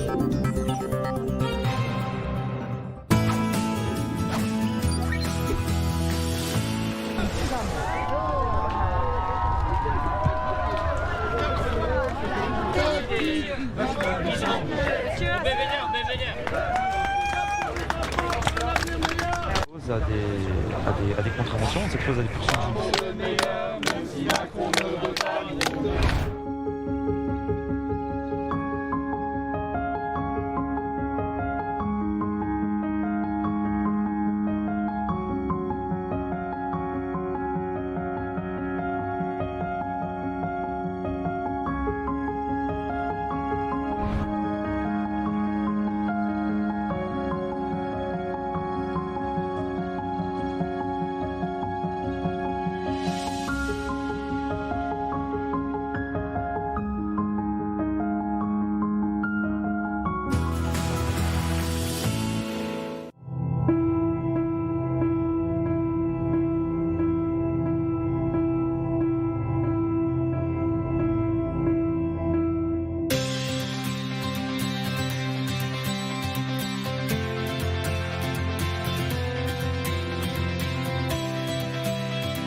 Welcome to this special broadcast here on I-24 News. We continue our rolling coverage, day 24 of the war here in Israel. Low profile, high performance. Private Uri Megadish was kidnapped from Nahal Oz on October 7th. Today, she was rescued by IDF and Shin Bet Internal Security Agency forces in a heroic ground operation.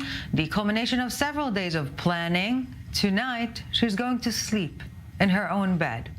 So what we're seeing now, it's not just a ground maneuver, but maneuvering the ground, if you will. The idea of keeping the fog. So not only the leadership of Hamas and the Gaza Strip, but also Hezbollah, the Iranians, and if you want, yes, even the Qataris, will not fully understand what is happening exactly, and they will be the ones who will have to make some decisions, all clouded with this vagueness, when while Israel ups the pressure on the ground. Speaking of other pressure, what started in Dagestan, in the airport there last night, bloodthirsty Muslim mob looking to kill Jews, will reach Heathrow at some point. 500% surge in anti-Semitic incidents globally and counting. Israel issuing travel alerts to many regions in Russia. And on that note, maybe Israel should perhaps stop trying to convince the manipulated masses and just make sure that policymakers are intact. Let's take a listen to Israeli Prime Minister Benjamin Netanyahu this evening, suggesting Uri Megidish is the first, but definitely not the last. I know this sense of, it's not only the sense of loss that bereaved parents have, it's a sense of not knowing, of continuous anguish. So I fully understand their concern. But our common assessment of all of the, not only the cabinet members, but also all the security forces and the military, is that the ground action actually creates the possibility, not the certainty, but the possibility of getting our hostages out. Because Hamas will not do it unless they're under pressure. They simply will not do it. They only do it under pressure. This creates pressure. And again, we obviously greeted one hostage with open arms after yesterday's successful action by Shabak and the IDF. But we're committed to getting all the hostages back home. We think that this method stands a chance. It's a goal that we're committed to. And we want to welcome now in studio Mr. Yaakov Lapin, military and strategic affairs analyst at the Jewish News Syndicate and also at the Miriam Institute, and our very own I-24 News senior Middle East correspondent Ariel Asaron. Thank you, gentlemen, very much for joining us on this broadcast. So we don't know much, Mr. Lapin, but what do we know of this operation to release Private Uri Megidish? Well, I think, when defense chiefs and the war cabinet was saying that there is not a necessarily contradiction between progressing with the ground offensive and securing the release of hostages, I think this is one of the things that they had in mind. They obviously couldn't go into detail before this particular operation was complete, but the fact that there are more forces, growing numbers of forces going into Gaza, gathering intelligence, able to set up these kinds of operations, not only can that help free hostages, but it also turns the pressure up on Hamas and kind of, turns the table, flips the table around and makes Hamas understand that time is not on its side and that it cannot play for time. So I think this is also a strategic message to Hamas that if it thinks that it can play for time, then it's very, very wrong. So perhaps first and foremost is indeed this notion that it's either eliminating Hamas or releasing hostages is definitely not that, but rather both, and even both through ground in and outs, not the ground operation, but a ground operation. Ariel, obviously we cannot get into much detail, but we're talking about an operation that has been in the making for several days, meaning specific intelligence and waiting for the right conditions to act. Look, I disagree. I think the ground invasion has begun. It's happening slowly, gradually, and quietly, but it has begun. It began on Friday. Since Friday, there is a continuous presence of Israeli troops in the northern part of the Gaza Strip, and every minute and hour that goes by, they're advancing more and more. I mean, just this afternoon we saw images of an Israeli tank south of Gaza City, and but most of the activity is still in rural areas, not in the inside the cities, exactly, yeah, inside the neighborhoods. it is preparation. This isn't the ground, the stage of the ground operation that we're all waiting for. The columns of thousands of Israeli soldiers marching with the gear on their backs. Yeah. We may not even see those images, but if we do, what is happening now is in preparation for that to set the field in a way that is optimal for the forces, but also to gather intel that helps with the hostages. Prime Minister Netanyahu said in the press conference today that as the ground operation continues, they're also finding new opportunities to use it to release the hostages. So I totally agree with Yaakov's assessment.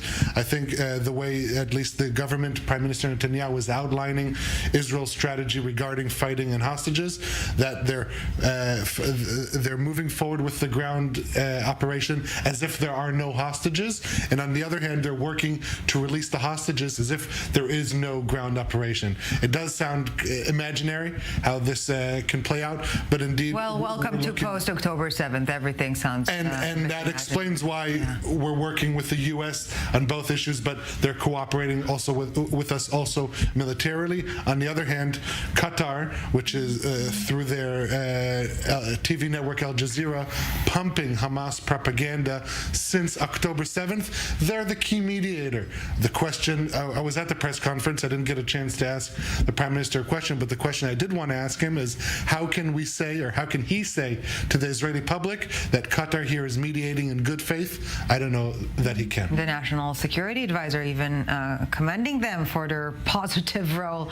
And as we speak, it seems that the Iranian Foreign Minister Abdullahian will visit Qatar tomorrow to discuss what's happening here, and this comes on the heels of the chief of Mossad in Qatar trying to negotiate the hostage, a hostage deal.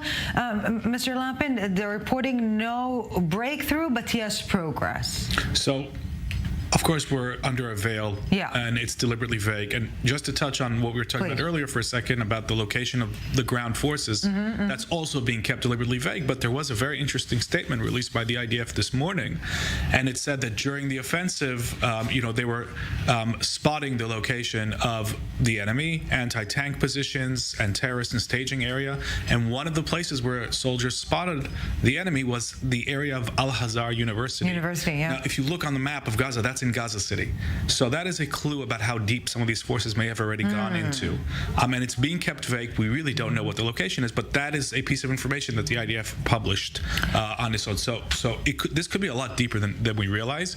And Qatar's role is... A lot deeper, and before we get to Qatar, a lot deeper, and also risks, because the issue of the Hamas Metro, this underground city, means that terrorists are coming from above ground, and it poses different risks to the Israeli soldiers on the ground there. Well, absolutely. The tunnel metro, as they call it, hundreds of kilometers of underground combat tunnels were built exactly for this purpose, to enable them to move around out of the sights of the Israeli Air Force. But the IDF has also been preparing for tunnel warfare.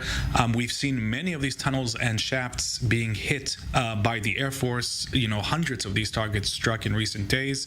And, there are engineering corps and Yahalom special units that have been training for years on how to destroy these tunnels using explosives and robots and various other techniques. This is what they do. This is what they do. So there is going to be tunnel warfare as part of this war. It's unavoidable, and knowing where the hostages are is going to be critical because, of course, some of them, if not all, are being kept in the tunnels. So this is a very, very delicate aspect of the operational planning. And before we dive further into the hostage situation and the diplomatic efforts to reach about a breakthrough, I-24 News' senior diplomatic correspondent Owen Alterman in Jerusalem today, reporting from one of many tributes, making sure that the hostage issue remain on the top of the global agenda as well. Let's take a look.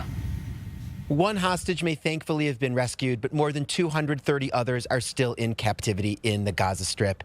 And after 3 weeks of this war, the families of the hostages are still doing all they can to raise awareness here in Israel and around the world. And the latest way that they are raising awareness here in Safra Square in central Jerusalem, abutting the city's city hall, is this. Take a look. Beds. empty beds and empty cribs to signify those still in captivity in the Gaza Strip. As for those cribs, around 30 children of different ages in captivity, a striking feature here in Safra Square. People coming by here over the course of the day, pausing, walking around, remembering the plight of these hostages, whose cause has become a cause celeb here in Israel and around the world, with a consensus of the need for their release. Of course, thankfully, the Israeli military was able to rescue one of those hostages earlier today, but again, still decisions may still await in terms of what to do with those remaining in captivity. Of course, the families, again, doing all they can to raise awareness creatively, with strong organization, and obviously with sympathy from Israelis across the political spectrum and people of goodwill around the world. Owen Alterman, I-24 News, Jerusalem.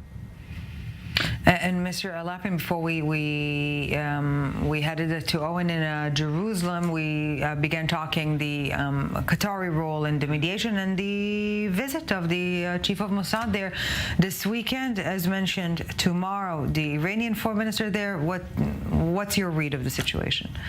The reported visit of David Barnea to Qatar, and now we're hearing reports of Iranian officials visiting. I think this actually symbolizes very well Qatar's role. Qatar strategically has become a so-called partner to everybody. Because it is the one to create the problem, and then it emerges as the problem solver. It emerges, because it's a small kingdom, it's decided that it's going to get into bed with everybody in the Middle East, and it's going to finance Hamas, and it's going to act as a mediator for Israel, and it's going to host the U.S. military bases, and it's going to have good relations with the Iranians and the Muslim Brotherhood. At some point, I think this is going to collapse, because we are now in a new phase in this war, and it's not only about Israel and Hamas. There are two blocks here that are fighting, and we just had a report a couple of hours ago about the Houthis in Yemen attacking and killing 4 Saudi soldiers. So this is a lot broader, and I think the Qataris are going to discover sooner or later that this attempt to play everybody off against one another is not going to work very well for them in the end. And speaking of those who are playing or trying to play on all different fronts, let's head up north. I-24 News correspondent Robert Swift standing by there with the I-24 News team. So Robert, not a single day of war without Hezbollah activity of some sort. So to an extent they can say, check, we paid our dues today, and yet not suggesting by any means that it cannot change any second, really. It seems that for the time being, at least, Hezbollah is comfortable with doing the minimum to an extent. Yeah, it does seem that way. The question everybody's wondered is, will they enter the war or not? But, for the last 3 weeks now, they've been making these tit-for-tat skirmish attacks on the northern border, and it's not escalated beyond that point. The Israeli military said that it had struck positions in the south of Lebanon today in response to Hezbollah's attacks. Hezbollah making mortar attacks in the far western end of Israel's northern border around the Israeli town of Shlomi and a few communities around there, with the IDF responding to that mortar fire with mortars of its own and with its own larger artillery units. And there was also a second attack in the center area of Israel's northern border, with several anti-tank missiles being fired across the border at the communities there, and again with the Israeli military responding with artillery fire. But yeah, as you say, at the minute it does seem to be just yet another day of these tit-for-tat skirmishes. And Robert, interestingly enough, not because Hezbollah is all of a sudden falling in love with Israel, but a Lebanese journalist and pundits and politicians associated with Hezbollah are speaking up against Hamas's Khalid Mashal, saying he's saying that he expected more, and they in turn are somewhat shushing him. Yeah, there has been sort of signs of frustration beginning to emerge between these two groups. It's worth noting that each one is a separate organization. Hamas are Sunni, Hezbollah are Shiite. They are not one and the same. Both of them may at times share agendas, but at other times in the past they have been very much on opposite ends of the side. So yeah, it is a question as to see how far they will work in tandem in this. And as Israel continues to apply more pressure to Hamas and possibly also to Hezbollah, we may see that alliance, it doesn't go the whole way. Well, remains to be seen, of course. Hopefully that stays the case. I-24 News correspondent Robert Swift on the northern border with Lebanon. Thank you very much from this. And from north, we're heading south. I-24 News correspondent Hamda Salhout with the I-24 News team there on the ground. Hey, Hamda, thank you very much for joining us. So what's the latest? What's happening on the ground now? Hey, Ellie, the Israeli military continuing to strike targets inside of the Gaza Strip, both with airstrikes and artillery fire. 2 rockets actually landing in the city of Sderot earlier. There's a fire here. We're going to have our camera just pan to show you over there. This is a rocket that fell in what's considered an open area, and the fire is still burning there.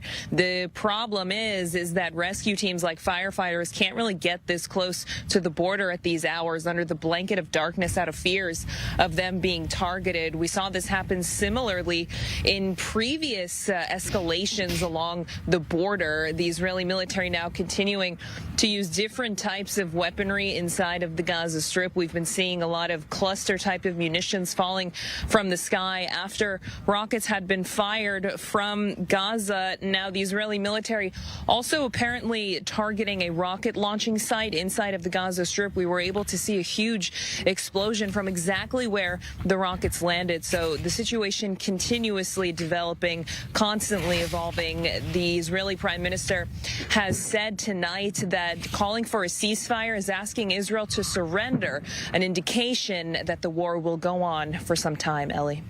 I-24 News correspondent Hamda Salhout, thank you very much for this. Back here in studio with Mr. Yaakov Lapin and our very own Ariel Saron. Thank you, gentlemen, for staying with us. I do want us to circle back, if you will, to what's happening up north, because I find it quite interesting. And again, we perhaps shouldn't read too much into that, but that we do hear voices of, again, politicians and pundits and journalists that are affiliated with Hezbollah, stressing it's not that Israel is to their liking all of a sudden, but they do get more critical on Hamas's leadership abroad, in particular. Yes. Well, look, I think, the way it was presented in the report is very accurate, that Hezbollah and Hamas share the goal of fighting and ultimately destroying the state of Israel. They're both Islamist organizations, and they're united by this anti-Israelism as a concept. But it's also true that a lot separates them. During the Syrian civil war, they found themselves on completely opposite sides of the fence, with Hamas supporting the Sunnis and Hezbollah, of course, fighting on behalf of the Assad regime as a member of the Iranian bloc. Now they've put those differences behind them, and they really are a lot more united. Hamas also has positions set up in southern Lebanon under the watch of Hezbollah, and this has been set up by Iran with Iranian assistance. So there is an attempt to create this access, and it is in play. And I think, ultimately it will be Hezbollah and Iran alone that will decide how far they're going to enter this war. I don't think they've even made the decision. Just to put things in perspective, we have 6 Israelis who have been killed already by Hezbollah attacks. Right. And Hezbollah have lost approximately 50 terrorists. And any one of these, days, things could escalate, even if they don't plan on doing it. So the idea that it's a low-intensity conflict now... Low-intensity, high risk. Very, very high risk. And the fact that they're willing to take this risk, I think that's the most important thing. They are willing to go to war. That doesn't mean that they're jumping into it, but they're willing to do it. And I think that says a lot about how deterred they may or may not be. Yes. Let's go back to the hostage issue, and perhaps the term of the fog of war is not just theoretical at this stage, but rather a very practical tool, this ambiguity. And in this respect, when Israel is perhaps trying to call the shots, to dictate the agenda, maybe it should play Hamas's game, as in put on the table proposal. It knows the other side will never agree to, but it should be the one to to trigger, to rule the discourse, to rule the news cycle, if you will. Ariel. Well, at the end of the day, it's who do you want to control your own fate? And I think as far as Israel is concerned, it wants to be in control of its own fate as much as possible. It's trying to, through through operations to bring the release of hostages. And while I do think that the successful location and release of the soldier the other night, I think that is putting Hamas on more alert, higher alert. Don't know how successful future operations in this kind will be. And if we're listening to what Hamas is saying this evening, they are a little concerned from what happened, because and if we're talking about Qatar, where is Hamas choosing to respond on an interview to Al Jazeera? Hazem Qassem, one of the terror group's spokespeople, saying that Israel will not get back its hostages except through an exchange deal that includes all our prisoners. So there's basically two points in the statement. One, the fact that Israel managed to get it through an operation that they're saying that this is a one-off, it won't happen again. Yeah. If Israel wants its hostages, they must go through the negotiation avenue, which brings it to the threshold of Qatar.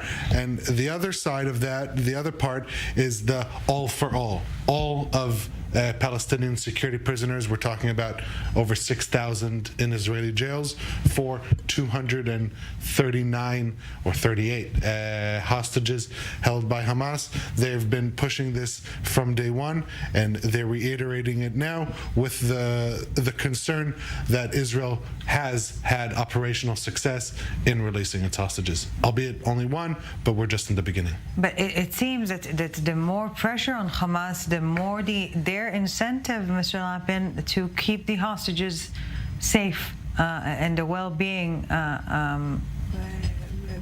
as good as possible under these conditions, because this is their only leverage to an extent. It is. It's their only leverage. And look, I think, the concern here is that Hamas may not only be interested in a swap, because they understand that the paradigm has changed, and Israel has openly declared that the purpose of this war is to destroy Hamas. Now, if that's the case, how much will it help Hamas to get these prisoners back? It will help them in the long run. Perhaps they could show off that they managed to do this, but what if they don't even survive as a regime and a terror army?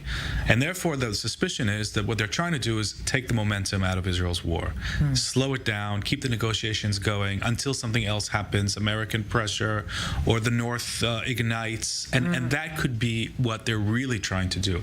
And if that's the case, then that makes things a lot more complicated. And even if Israel, would be open to an all-for-all exchange, which has to be considered for the sake of these poor people who are being held in Gaza's tunnels, including infants and the elderly, but Hamas may not even be serious about that offer, and its real goal might be, I'm just saying it as one possibility, is to slow Israel's momentum down. So that is something that the War Cabinet is going to have to weigh up and process as it continues. And on that point, I think we do need to be cautious, especially after what the lesson in modesty that we all got on October 7th. I think we need to be careful in how we read into these kinds of reports, because it was just about 2 to 3 weeks prior to October 7th when there was this amplification of riots on the border. Lebanese media and also some Israeli outlets were pushing the fact that what's driving these riots is discontent with Qatari money. Not enough Qatari money is going in, and that's why they're doing these testing explosive devices on the fence and all that. I think we need to remember to look first and foremost not at what people are saying, but what the sides are doing. And despite what may seem as cracks in the other side, the fact is Hamas leadership, Palestinian Islamic Jihad leadership, and Hezbollah leadership all met in Beirut last week. And so I don't know how many gaps there really are between the sides. At the end of the day, they've been coordinating this together. They've been meeting together for weeks and months leading up to this. And so we do need to be careful that not only they're trying to take the momentum out of Israel's operation, but maybe trying to kind of, in Hebrew you say to make us all drowsy, to put us to sleep, basically. And that could just be another example of what we're seeing right now. It worked prior to October 7th, and all of us need to be more vigilant and aware moving forward. 100% agree with that. I listen to you, and I feel, and I refrain from using the term feel or feeling, because it is truly irrelevant how people feel at this point in time when we're talking about strategic maneuvers and tactics, etc.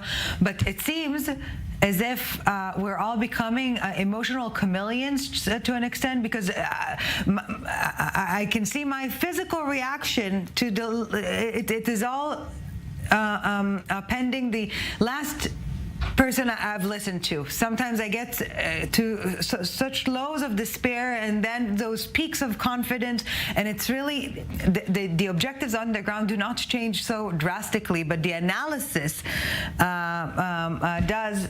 So maybe the best advice is to listen less to us, to the pundits in studios, no? Just to get a clearer sense of what's happening. This is going to be a long war. And we all have to steel ourselves for that, I think. And we're dealing with a very brutal enemy that does not think like us. It does not act like us. It has no value for human life, not for our side, of course, and not for their own. And I think we have to, internalize that as we process the shock of October 7th and the trauma, which is going to accompany us for, probably generations. And this is, this is psychological cognitive terrorism. It's an accompanying part of their strategy. 100%. And being aware of that, I think, is very important. And, us making everybody who's listening to us aware of that, I think is... No, for sure. I didn't. I was obviously... No, yeah. It's just this issue of again, not to stop trying to rationalize the enemy with your own rationale, because it's simply not the same, it seems. All right, gentlemen, quick break, and we're back with our rolling coverage.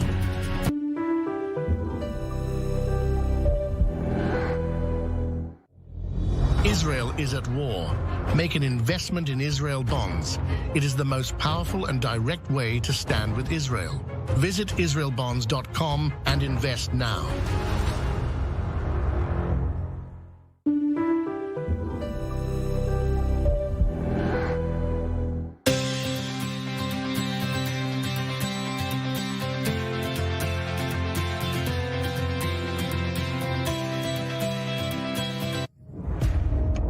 Over 1,300 people murdered and more than 3,000 injured, and the war with Hamas continues.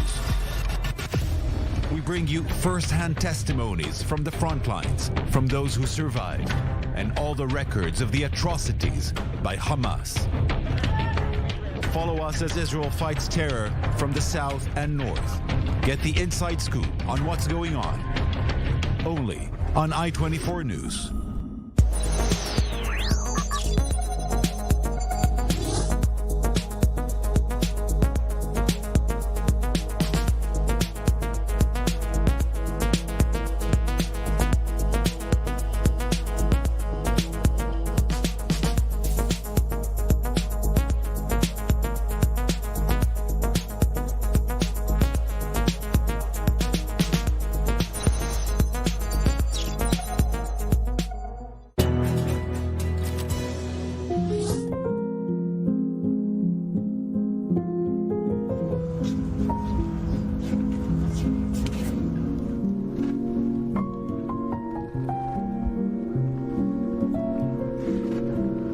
Man hat uns ein Video zugeschickt, wo ich eindeutig...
Welcome back on this special broadcast as we continue our rolling coverage, day 24 of the war here in Israel. Once their safest paradise, now the torched scene of horror and trauma.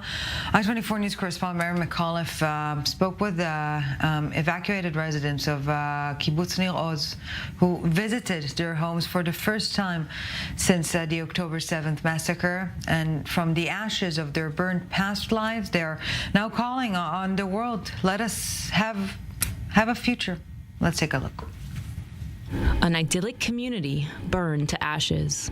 This woman is visiting her family's house for the first time since the massacre of October 7th that turned southern Israeli communities along the Gaza border into enclaves of horror, where terrorists systematically broke into homes, searching for civilians to kill or kidnap, burning down houses with families inside when they failed, where survivors hid for 8.5 hours locked inside safe rooms waiting for rescue. By the time help arrived, all the terrorists had already made their way back over the border. We are 400 people in this community. 100 people they took or murdered. So once of four, every fourth people is not with us today. The devastation is apparent, as are the relics of the life that once was. Traces of the families, of the children, of the grandparents who once tended their gardens.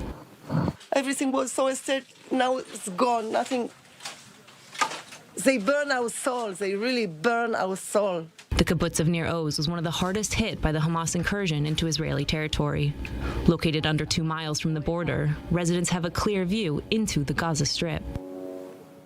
From this house, Hadassah's children fled from those who infiltrated their community. Last message I got from them, 8:30 in the morning. He told me they jumped from the window and hide in the bush behind the house. But with Hamas gunmen inside the kibbutz, there's nowhere to hide. The last message I got from my son was, "Mom, be careful, be quiet. I love you." That's what he told me. And my daughter, she said, Mom, this is the last message. They've been terrified. She hasn't heard from them since. 3 weeks of agony, she says.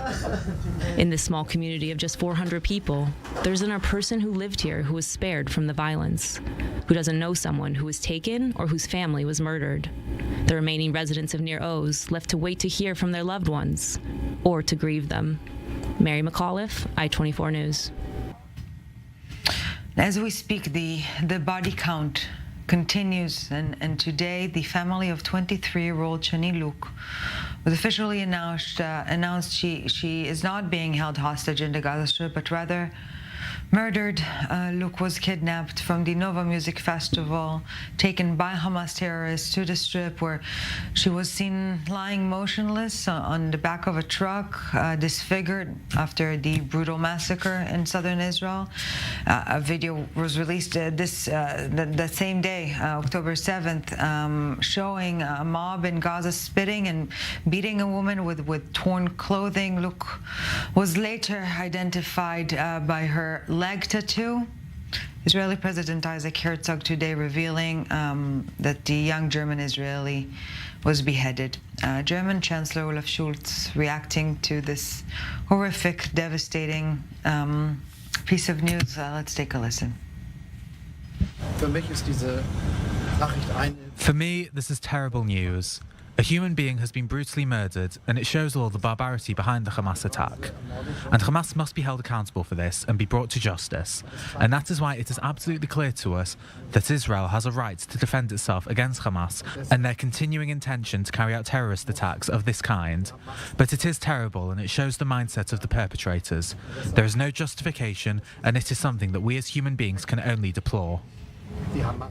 Yes, and 24 days we've been saying those words, and yet the mind, the soul cannot even comprehend what it means, the levels of brutality, the cruelty cannot, will not, probably should not ever be comprehended by the human mind, and yet cannot, will not, and should not be ignored. Unfortunately, alongside the too many evidence of severely mutilated bodies, there are clear guidelines also Hamas terrorists carried with them, where you can find permission and even encouragement to commit the most heinous sexual abuse acts, such that the mouth really cannot even say out loud. And we want to turn now to Orit Soriziano, Executive Director of the Association of Rape Crisis Centers in Israel. Orit, thank you very much for speaking to us tonight. As said, too many indications that the worst of the worst happened, might still be happening. What can you tell us? First of all, everybody must be very, very careful, because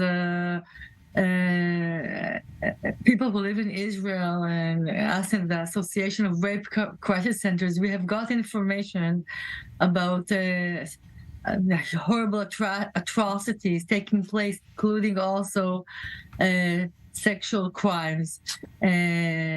This kind of information is very, very, very delicate, and there's a big will not to talk about it, because the people who survived will always feel, always you can feel horrible, but this kind of thing is something that even the mind cannot comprehend. This war, this horrific war, brutal, sadist, and horrific war, also many things were also photographed or filmed, and people who are in social media saw, like I did, also some evidence of, I don't want to get into graphic kind of explanation, but information that could make you believe that horrible sex war crimes took place. Also, there are also photographs of the hostages that indeed can make you think that they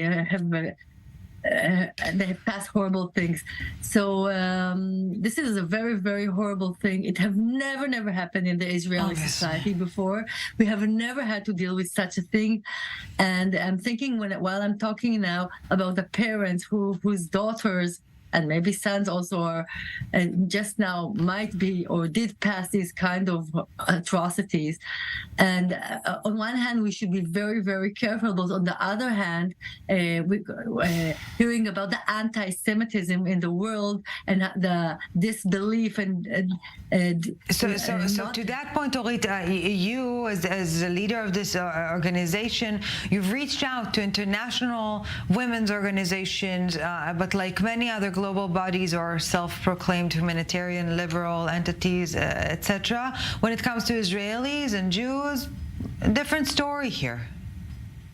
Yeah, I cannot comprehend, really, as an Israeli, as a Zionist, and as a daughter myself. I'm a daughter of an Auschwitz survivor, which was as a young child in Auschwitz. I don't know, my mother never talked about what happened to her, but she has passed horrible things. And, I'm her descendant. And when I see this disbelief in the whole wide world, I really become very, very angry, because what happened in Israel was a brutal, planned attack, planned atrocities, planned rape, as we have heard from the Hamas, the terrorists that were interrogated. I don't know if somebody there in the wide world can imagine how suddenly in the morning somebody enters your house when you're asleep or just woke up, and from 0 to 100, from a relaxed, regular life, you find yourself. But Orit, until October 6th, you were working on a daily basis with your parallels in Britain and in France and in Germany and in the US. You are all part of the same cause. And yet, when you reach out to them on October 8th, they're not there.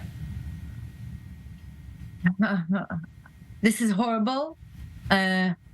maybe this is very deep anti-Semitism. I'm very deep-rooted anti-Semitism, and not understand. I mean, I don't want to go now to all this political discourse, but everybody who promotes human rights. And I of course, I'm working in this job, human rights and women's rights and men's rights are very important to me. I don't know if these people in Europe and in the States, liberal, progressive people, really saw what we saw here in Israel, really saw the photographs, the films, really can understand. You can talk this kind of liberal speak from today till the end of the world, till forever. Yeah. But I want to see one person that one day his home or her home were opened and the terrorists came inside and raped, brutalized, beheaded, and other horrible things that happened there. I want to see some of these people really. What would they think? What would they think, and how would they speak if it would have happened to them? And I think they can live far away in the liberal world, in the democratic world, in Europe and the United States, and just talk these liberal things, not understanding what's going on here. Yeah, liberal nonsense. Orit Solitano, we will be very happy to hear from you once you hear back from the UN and the other women's organizations that are working day and night to protect human rights until it has anything to do with Israelis and Jews. Orit Solitano, thank you very much for this. Gentlemen, before we continue to other issues, Mr. Lapin, what is there left to say about the lack of any soul digging of the liberal left, still refusing, I don't even know what's happening there. Not just not siding with Israel, siding against Israel. Clear cut. It's shocking, and yet when you look at how the Islamists on campuses across the West have hooked up with postmodernists and neo-Marxists. But it might work until October 7th. No, it cannot work after. It's the result, I think, of a long or deep-rooted process in which the Jewish people have been delegitimized. The entire Zionist project has been delegitimized, but it's even bigger than that. It's actually, ironically, an anti-Western alliance, in my view, between these radical forces. The people on the ultra-progressive left are actually the useful idiots of the Islamists. They would be the first people who would be executed in an Islamic State, and they are running interference for essentially a group of genocidal jihadists. And I don't think that this is something that the West can get away with, because eventually it's going to turn in one way or another and affect domestic security. We've already seen it happen in many Western countries, in France and in Britain and in the United States. And if it's not treated properly, then it's going to continue to happen. So it's not just about us, but of course, this hypocrisy is absolutely shocking. Yaakov took the words out of my mouth. Unfortunately, if we're looking at what the forces that are pushing these movements abroad, there's the Islamist groups that are the driving force, as Yaakov explains, but there are the useful idiots who are dragged by them, and they're the ones who are very vocal in atrocity denial, which I think there's a very clear parallel between the lengths that people are going through to deny the atrocities that were committed by Hamas on October 7th and Holocaust denial. I think you'll find that there's a correlation between the two, that people who deny Holocaust will also deny the atrocities. But at the end of the day, when you see these liberals tearing down missing signs of hostages, these same hostages are not even seen by the International Red Cross. In the name or in the sake of liberal values, it's just it is mind-blowing, but it's not even whataboutism. It's isolating incidents that are referring to Jews, to Israelis, and just applying a different standard regarding them. And what's most alarming, perhaps, is that we're talking about the younger generation. These are the leaders of tomorrow, so to speak, and they're all addicted to this ridiculous nonsense radical chic or whatever. I don't even know how to put it, but staying very much on topic, let's jump to New York. I-24 News correspondent Mike Wagenheim is joining us from there. Mike, before I ask you what's happening in the Democratic Party, House Republicans are aiming to move forward with this bill to provide aid to Israel. The glass half full, if you will. GOP leadership announcing a Thursday vote, price tag of $14.5 billion. What can you tell us? I don't know if it's actually going to get to a vote on Thursday the way it's structured right now. The House filed their bill about 2 hours ago. It's for $14.3 billion in emergency funding for Israel here for defense. However, Republicans have put in an offset of $14.3 billion that would come out of the IRS as part of the Inflation Reduction Act passed by the Biden administration. That has triggered a lot of blowback from Democrats who say it's a non-starter for them, that emergency aid to a U.S. ally should be kept as just that, emergency aid, that there should be no other political ploys at play. It'll be interesting to see how some pro-Israel Republicans in the Senate react as well. So this is not as straightforward a bill as we anticipated and could get very complicated politically for a lot of people in Congress in the days ahead, Ali. So still hurdles on Capitol Hill, and yet what's happening in Biden's party? Are progressive letting him be? In terms of this particular bill, or in the broader context? Generally, his support in Israel, the American administration's support in Israel. Biden has gotten a lot of blowback from progressives within, not only within his administration, we understand within the State Department, within the political operations of the Biden administration, saying he hasn't done enough for the Palestinians. He hasn't done enough to leverage his relationship with Prime Minister Benjamin Netanyahu, hasn't done enough to leverage American power in terms of getting a ceasefire accomplished, in terms of expediting humanitarian aid, although it's come out now in the last few hours that he was able to push the Prime Minister to expedite some of that humanitarian aid into Gaza here. Some say on the progressive side they're not going to vote for Biden in 2024. The alternatives, though, generally speak otherwise. All right, then, okay, go ahead. Don't vote for him. That will get you very far ahead, that's for certain. And before we let you go, Mike, yet another phone conversation between Biden and Netanyahu last night, and then those last few minutes, the White House spokesperson for national security, John Kirby, is indeed confirming that Netanyahu committed to expand the humanitarian aid to Gaza. The Americans and the American involvement, rather, in what's happening is hands-on as it gets, and it is likely to stay that way. Certainly so. The Americans want a role in this. They have said publicly that they don't intend to dictate military operations to the Israelis, though they're certainly going to suggest and sometimes strongly suggest certain things. But in the end, we'll leave it to the Israelis to take care of their business. On the humanitarian front, though, the Americans have been quite vocal out of the White House and the State Department about what they say they need to see out of the Netanyahu government here. I think this works for both sides. Number one, it shows that the White House is able to get something done, that they do have some leverage, and on Netanyahu's side, it shows he's willing to work with the Biden White House to accomplish certain things that they want to win, and of course the civilians in Gaza. So win-win-win going all around the block here on this last agreement. Win-win-win. Mike Wagenheim, I-24 News senior U.S. correspondent. Thank you very much for this, gentlemen. Here in studio, the humanitarian aid issue, Mr. Lapin, and yet no one's demanding the Red Cross, for example, to get any humanitarian sign from 239 hostages.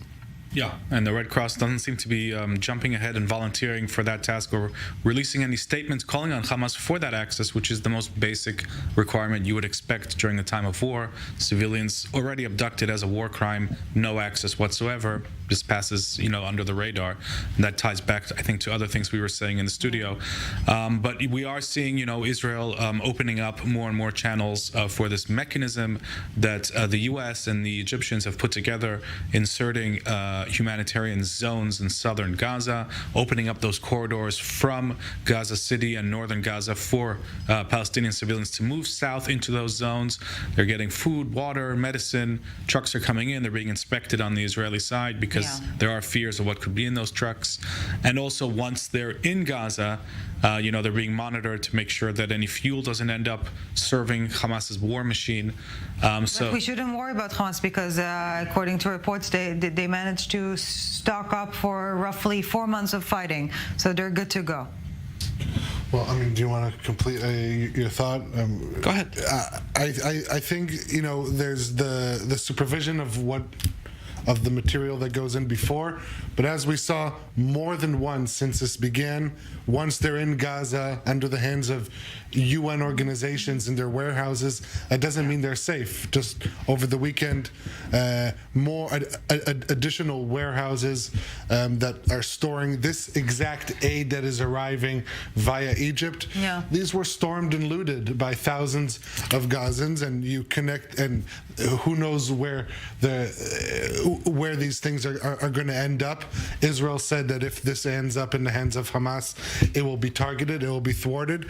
And just 9 days into the war, UNRWA, the UN Special Relief Agency for Palestinians, issued a statement on Twitter saying that 24,000 liters of fuel were stolen from their warehouses, as well as medical equipment. They had since deleted those tweets.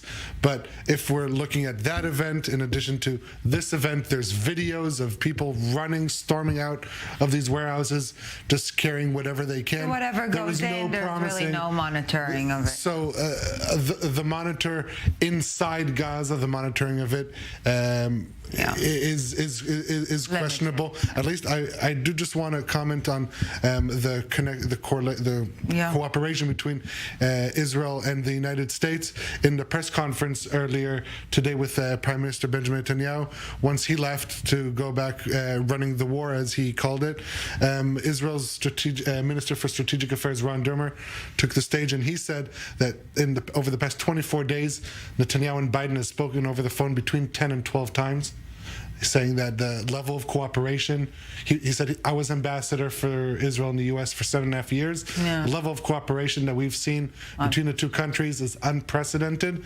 I think that is, on the one hand, a show of support by the Biden administration, but also an attempt to try and keep a watchful eye on the steps of Israel as they move forward. 10, 12 phone conversations in 24 days that indeed shows just between the two leaders, and not to talk about the lower ranks, the top officials. Indeed. An ongoing communication as well. Moving now to the world, because we're talking about 500% surge in anti-Semitic incidents globally. So the war in Israel, it's nothing. It's not just a feeling. You know what? The threat is real. It's not confined in any geographical borders, and it's not just contemporary form of anti-Semitism that is concerning. A surge in calls for the annihilation of Israel and direct threats to Jewish communities worldwide, all over the world. In France, it seems so much so there are bomb threats to Jewish schools. Some of them reportedly evacuated across Paris and its suburbs this morning. So we're heading now to Paris. Journalist Eduardo Quay is joining us. Eduardo, thank you very much for your time this evening. What can you tell us? What security reassurances are there from authorities to the Jewish communities in France? Well, as you mentioned, there have been about 20 bomb threats to Jewish schools over the last couple of days. Some children have been sent home. The police have been looking to see if they do find bombs in these schools. Curiously enough, the the school system in France is on vacation because of All Saints Day, but of course Jewish schools are not on vacation. But these bomb threats are only part of what has been happening here since October 7th, where regional airports have been closed multiple times because of bomb threats. There have been bomb threats, of course, to regular non-Jewish schools, to synagogues as well. The government says that it has 10,000 policemen across the country protecting around 500 sensitive sites.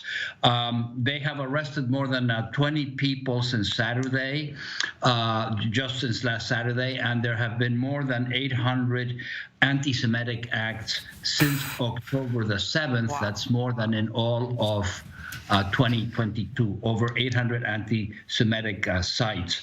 About 414 people have been arrested, according to the Interior Ministry. So it is a very difficult time for the French Jewish community. There are more Jews in France than anywhere else, except for, of course, Israel and the United States.